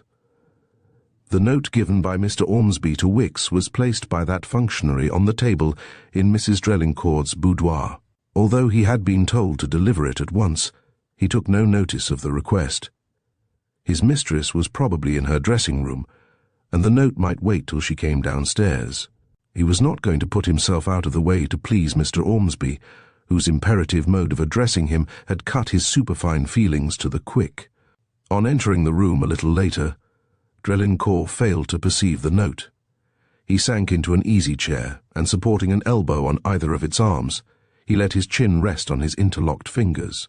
He was awaiting the coming of his wife. The boudoir was lighted by a large oriel window, the upper half of which contained a representation in stained glass of the coat of arms and device of the Drelincourts. After waiting a few minutes, Drelincourt rose in order to ring the bell. The sands in his hourglass were running quickly away. As he crossed the room, he caught sight of the letter, and he at once picked it up. The superscription was in a peculiar crabbed hand, which, as he looked at it, seemed to grow familiar under his eyes. Then the truth flashed across him. The writing was James Ormsby's. He had seen more than one specimen of it in years gone by, and his memory was a tenacious one. He could not be mistaken. "Now, what can Ormsby have to write about to my wife?" he asked himself. "He owes me a grudge, or fancies he does, and now that of my own accord I have put myself beyond his reach. It would be just like him to vent the last drops of his spite on Madeline. She must not be allowed to read what he has written till I have thoroughly satisfied myself that it is fit for her to see." Without more ado, he tore open the note. Here is what he read. "Madam, I consider it my duty to inform you that your husband has just confessed that he, and he alone, was the murderer of my sister, the first Mrs. Drelincourt, James Ormsby, the caitiff, the coward, to aim a final blow at me through Madeline. He groaned out the words between his teeth. His strong, lean fingers gripped the note, as they would have gripped Ormsby's throat had he been there. A tap at the door recalled him to himself. Next moment Wicks entered, carrying a letter on a salver. "Just brought by a mounted messenger, sir. The man is waiting in case there should be any answer." Not without surprise, Drelincourt saw that the address was in his wife's writing. He opened the envelope, extracted the contents, and read as follows. "Dear Felix, do not be more surprised than you can help when I tell you that I am writing this at the Dun Cow Inn, Overthwaite. The explanation is very simple. I was standing on the terrace when Sir John Musgrave and Mr. Ormsby drove up, but they seemed too much preoccupied to see me. After they had entered the house, I descended the steps and turned into the drive, which I find pleasantly shady these hot afternoons. Presently I saw a dog-cart coming along at a rapid pace, the driver of which pulled up on reaching me, and asked whether I was Mrs. Drelincourt. When satisfied on the point, he told me that he had been sent by his master, the landlord of the Dun Cow, to inform us that Mr. Walter Dean had been thrown by his horse, and was lying with a broken ankle at the inn in question. I must tell you that a little while before you reached home this afternoon, Wally set off on the bay mare, in the hope of meeting you on your road back and imparting to you the news about Roden Marsh, so that, if you chose to do so, you could ride direct into Sunbridge before coming to Fairlawn. How you and he missed each other I cannot imagine. Well, when the man had told me his news, I did not wait to go back to the house in order to break it to you. I had no doubt you were engaged with your visitors, or to Marion, but climbed into the dog-cart beside him and was driven here as rapidly as possible. As you know, Overthwaite is not quite 3 miles from Fairlawn. I found poor Walter already in the doctor's hands. The fracture is a bad one, and, as a matter of course, he will be laid up for some weeks to come. He will remain overnight where he is, and I shall stay with him. But I hope, with the doctor's sanction, to have him transferred to Fairlawn in the course of tomorrow. Perhaps you can make it convenient to ride over after breakfast and ascertain how we are getting on. I leave you to tell Marion as much or as little as you may think best. Your loving wife, Madeline." Wicks was still waiting. Drelincourt, after considering for a few moments, said to him, "Tell the messenger there is no answer. It is well, it is better so," he continued half aloud, when the man had gone. "We are spared a parting, and I a confession, which would have racked the hearts of both. This will tell her all after I am gone that is needful for her to know." As he spoke, he took a sealed packet from his breast pocket and laid it on the table. It was addressed to his wife. "She at least will not condemn me," he resumed. "She sees with the large eyes of love and charity. She will read and understand. My image will not be deposed in her heart. My memory will be cherished by her, while she has breath to speak my name."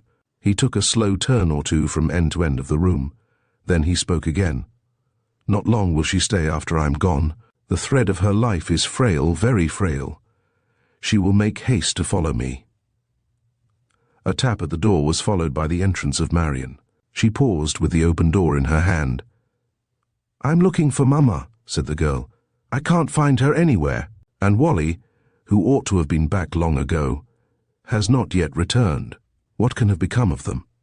Shall I enlighten you? Yes? Well then, at the present moment the pair of them may be found at the inn named Dun Cow, in the village of Overthwaite, a couple of miles away. But good gracious, Papa, whatever are they doing there?" "Ah, that's a question you must not ask me, or at any rate one I must not answer. Perhaps I have divulged too much already. But shall I tell you what I should do in your place?" "If you please, Papa.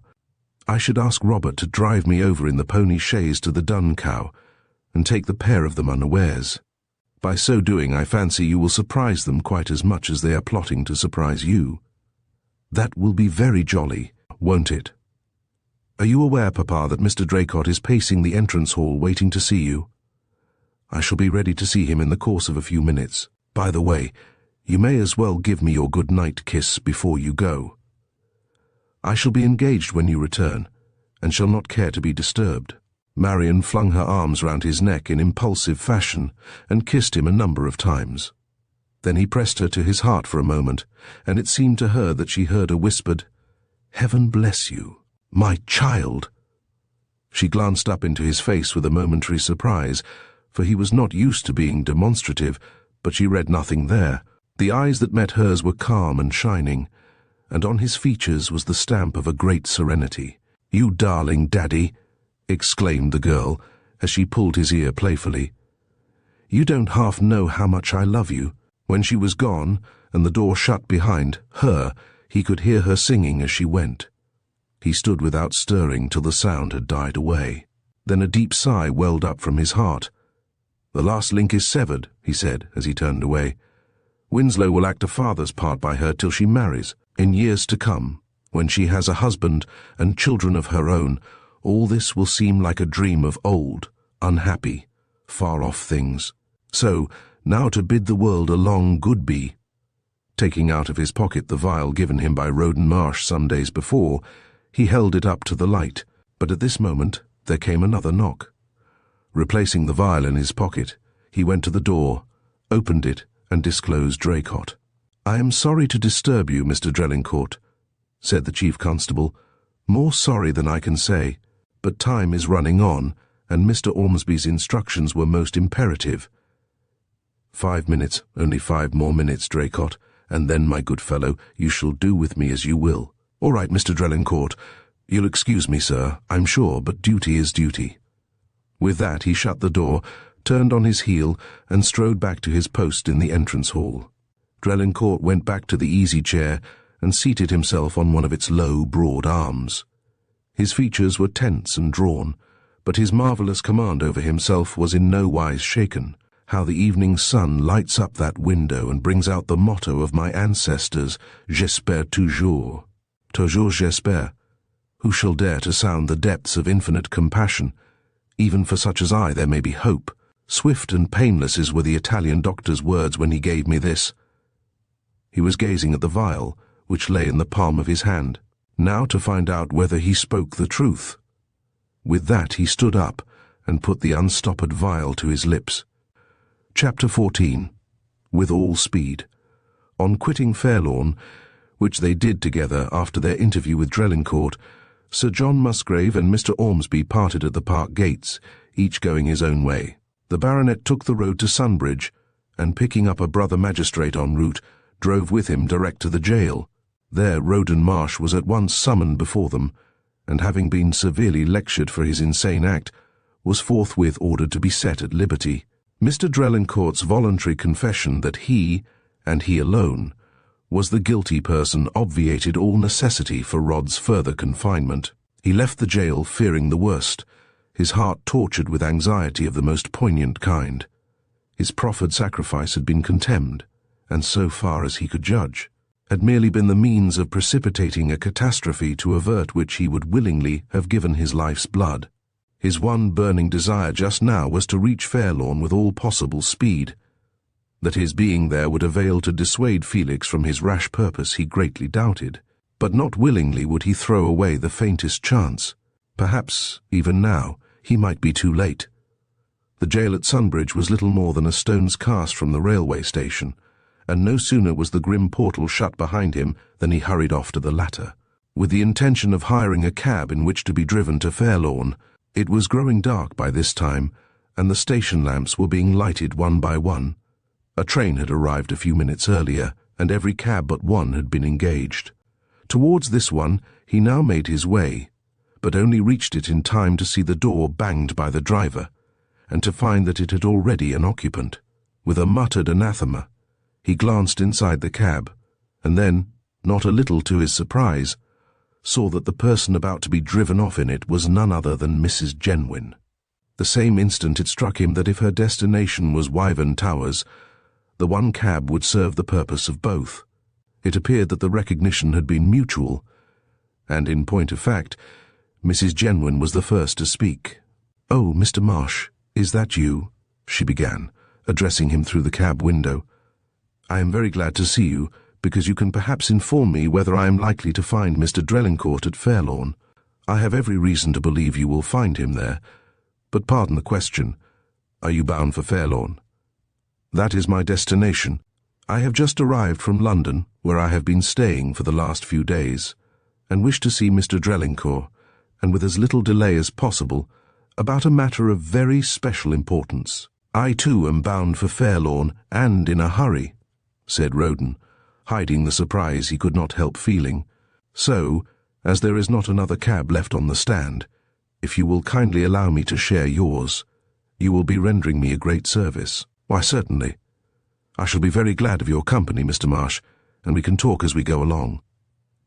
So Roden, having given his orders to the driver, got inside, and away they rattled, but all talking was out of the question till they had left the paved streets of the town behind them, and were well out on the quiet country road.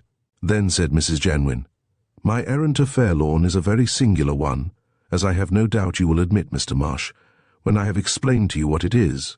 "I am all curiosity," replied Roden, which was not far from being the truth.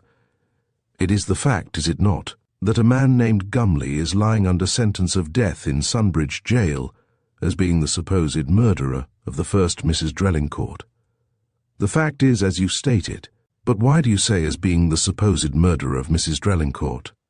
"Because I am in a position to prove that the man in question had nothing whatever to do with the crime for which he has been convicted, and it is with the view of laying my evidence to that effect before Mr. Drelincourt that I am now on my way to Fairlawn." For a little while sheer amazement held Rod speechless, but presently came a question which, under the circumstances, was almost inevitable. "You have indeed surprised me, Mrs. Genwin. But if you are in a position to prove Gumley's innocence, you are perhaps equally in a position to bring the real criminal's guilt home to him." "I am." Again, Rod's thoughts held him silent for a little while. Then he said tentatively, "Mr. Drelincourt," and then he was silent. "What of him?" "You say that you are on your road to see him about this very matter of Gumley's." "That is so. Then you do not know, you cannot have heard, that this very afternoon, in order to save Gumley's life, Mr. Drelincourt gave himself up as the murderer of his wife." "Mr. Drelincourt his wife's murderer?" "No, no." The words were uttered almost in a shriek. "That is what he has confessed to being." "Then he has confessed to a falsehood." "It is not true, I tell you. I can prove it. Mr. Drelincourt had no more hand in his wife's death than you or I had." Rod pinched his arm as if to convince himself that he was really awake. Was Mrs. Genwin in her right mind? Was she not labouring under one of those strange hallucinations to which some persons seem constitutionally liable?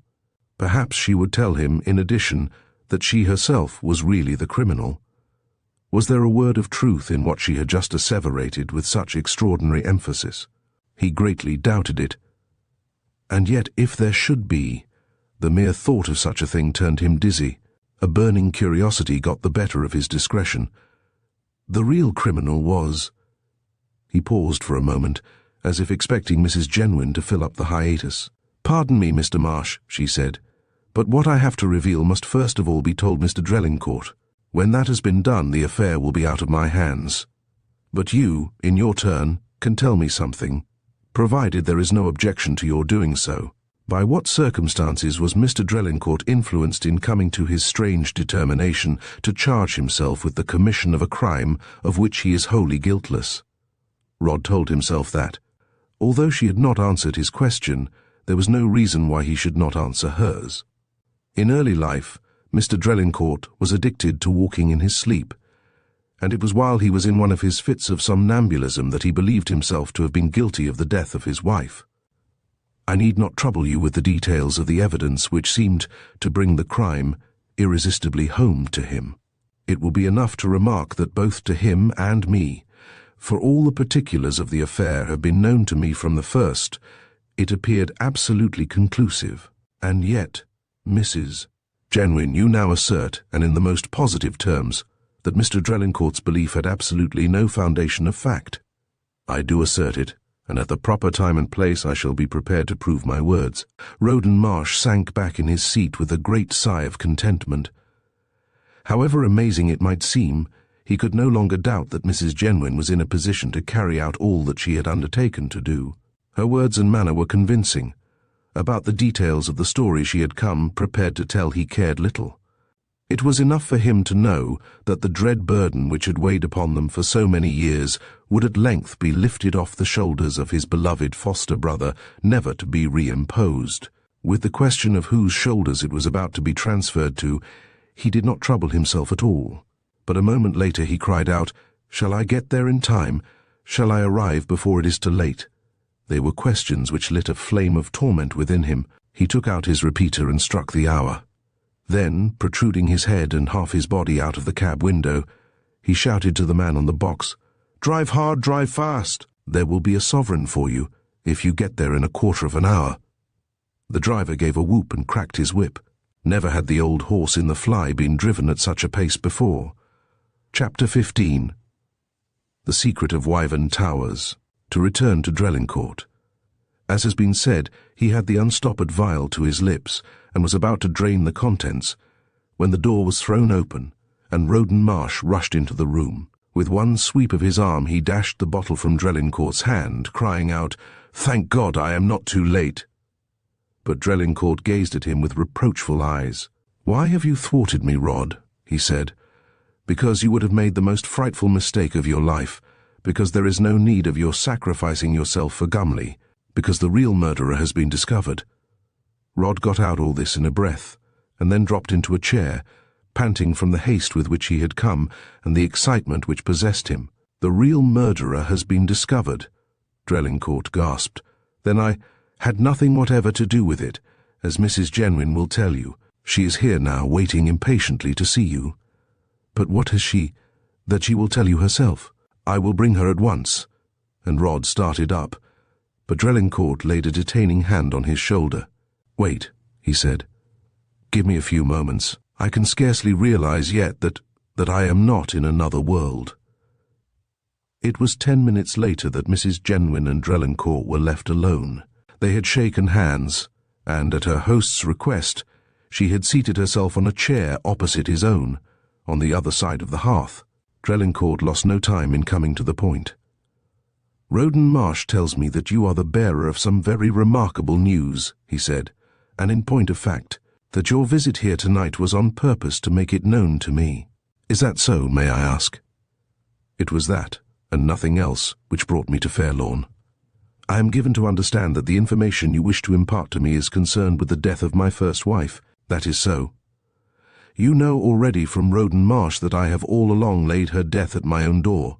I had every reason for believing that I had killed her while in a somnambulistic state, but Roden tells me you assert most positively that my belief was utterly baseless." "I do assert it, Mr. Drelincourt." "Such an assertion presupposes a knowledge on your part of the guilty person." Mrs. Genwin bowed. "Are you prepared to name the person in question?" "I am." "Yes?" Mr. Drelincourt sat up in his chair. A hectic spot burned in either cheek. His whole frame was a-tingle with excitement. "The person to whom your first wife owed her death was none other than your half-sister, Anna Drelincourt." Slowly, clearly, and unhesitatingly fell the words. Mrs. Genwin had come purposely to declare the truth, and the more simply she put it the better. "Great heavens, you don't mean to say that?"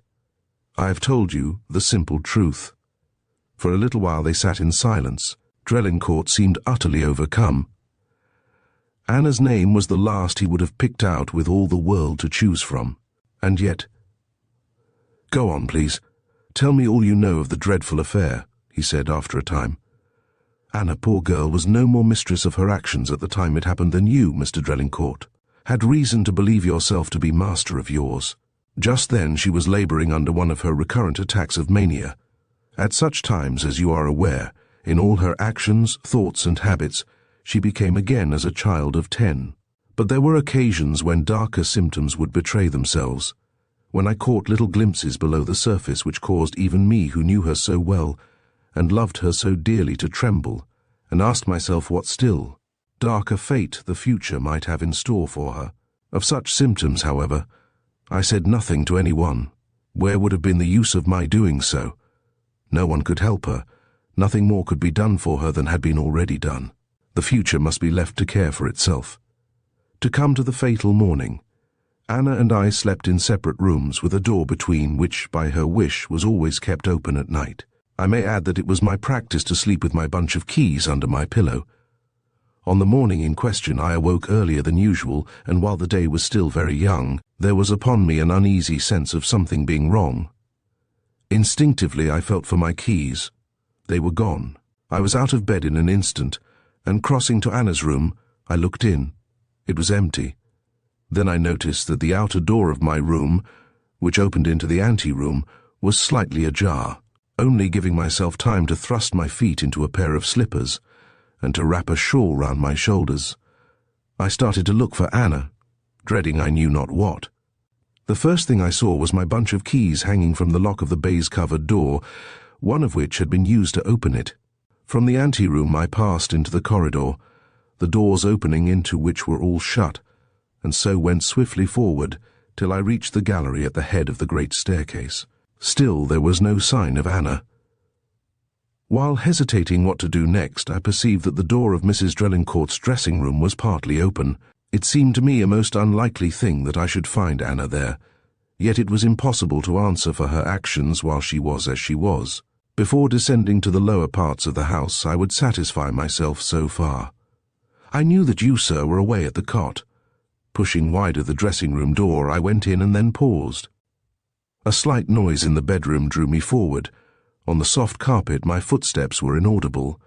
Peeping cautiously through the divided portière, I beheld Anna standing by Mrs. Drelincourt's bed, still grasping the stiletto with which she had just accomplished her dreadful purpose. Her face was towards me, and the expression it wore just then I can never forget. My dreams were haunted by it for months afterwards. While gazing thus at her handiwork, a low maniacal laugh broke from her lips. A moment later she tossed the stiletto away and made for the portière. I had barely time to shelter myself behind a screen before she passed me, going straight out of the room. Scarcely had she disappeared before I was in the bedchamber. I quickly satisfied myself that Mrs. Drelincourt was dead. For her, nothing could be done, and my one thought now was how I could best screen the culprit. When I got back to my rooms, I found her fast asleep in bed, a lovely colour mantling her cheeks, and her lips parted with a childlike smile.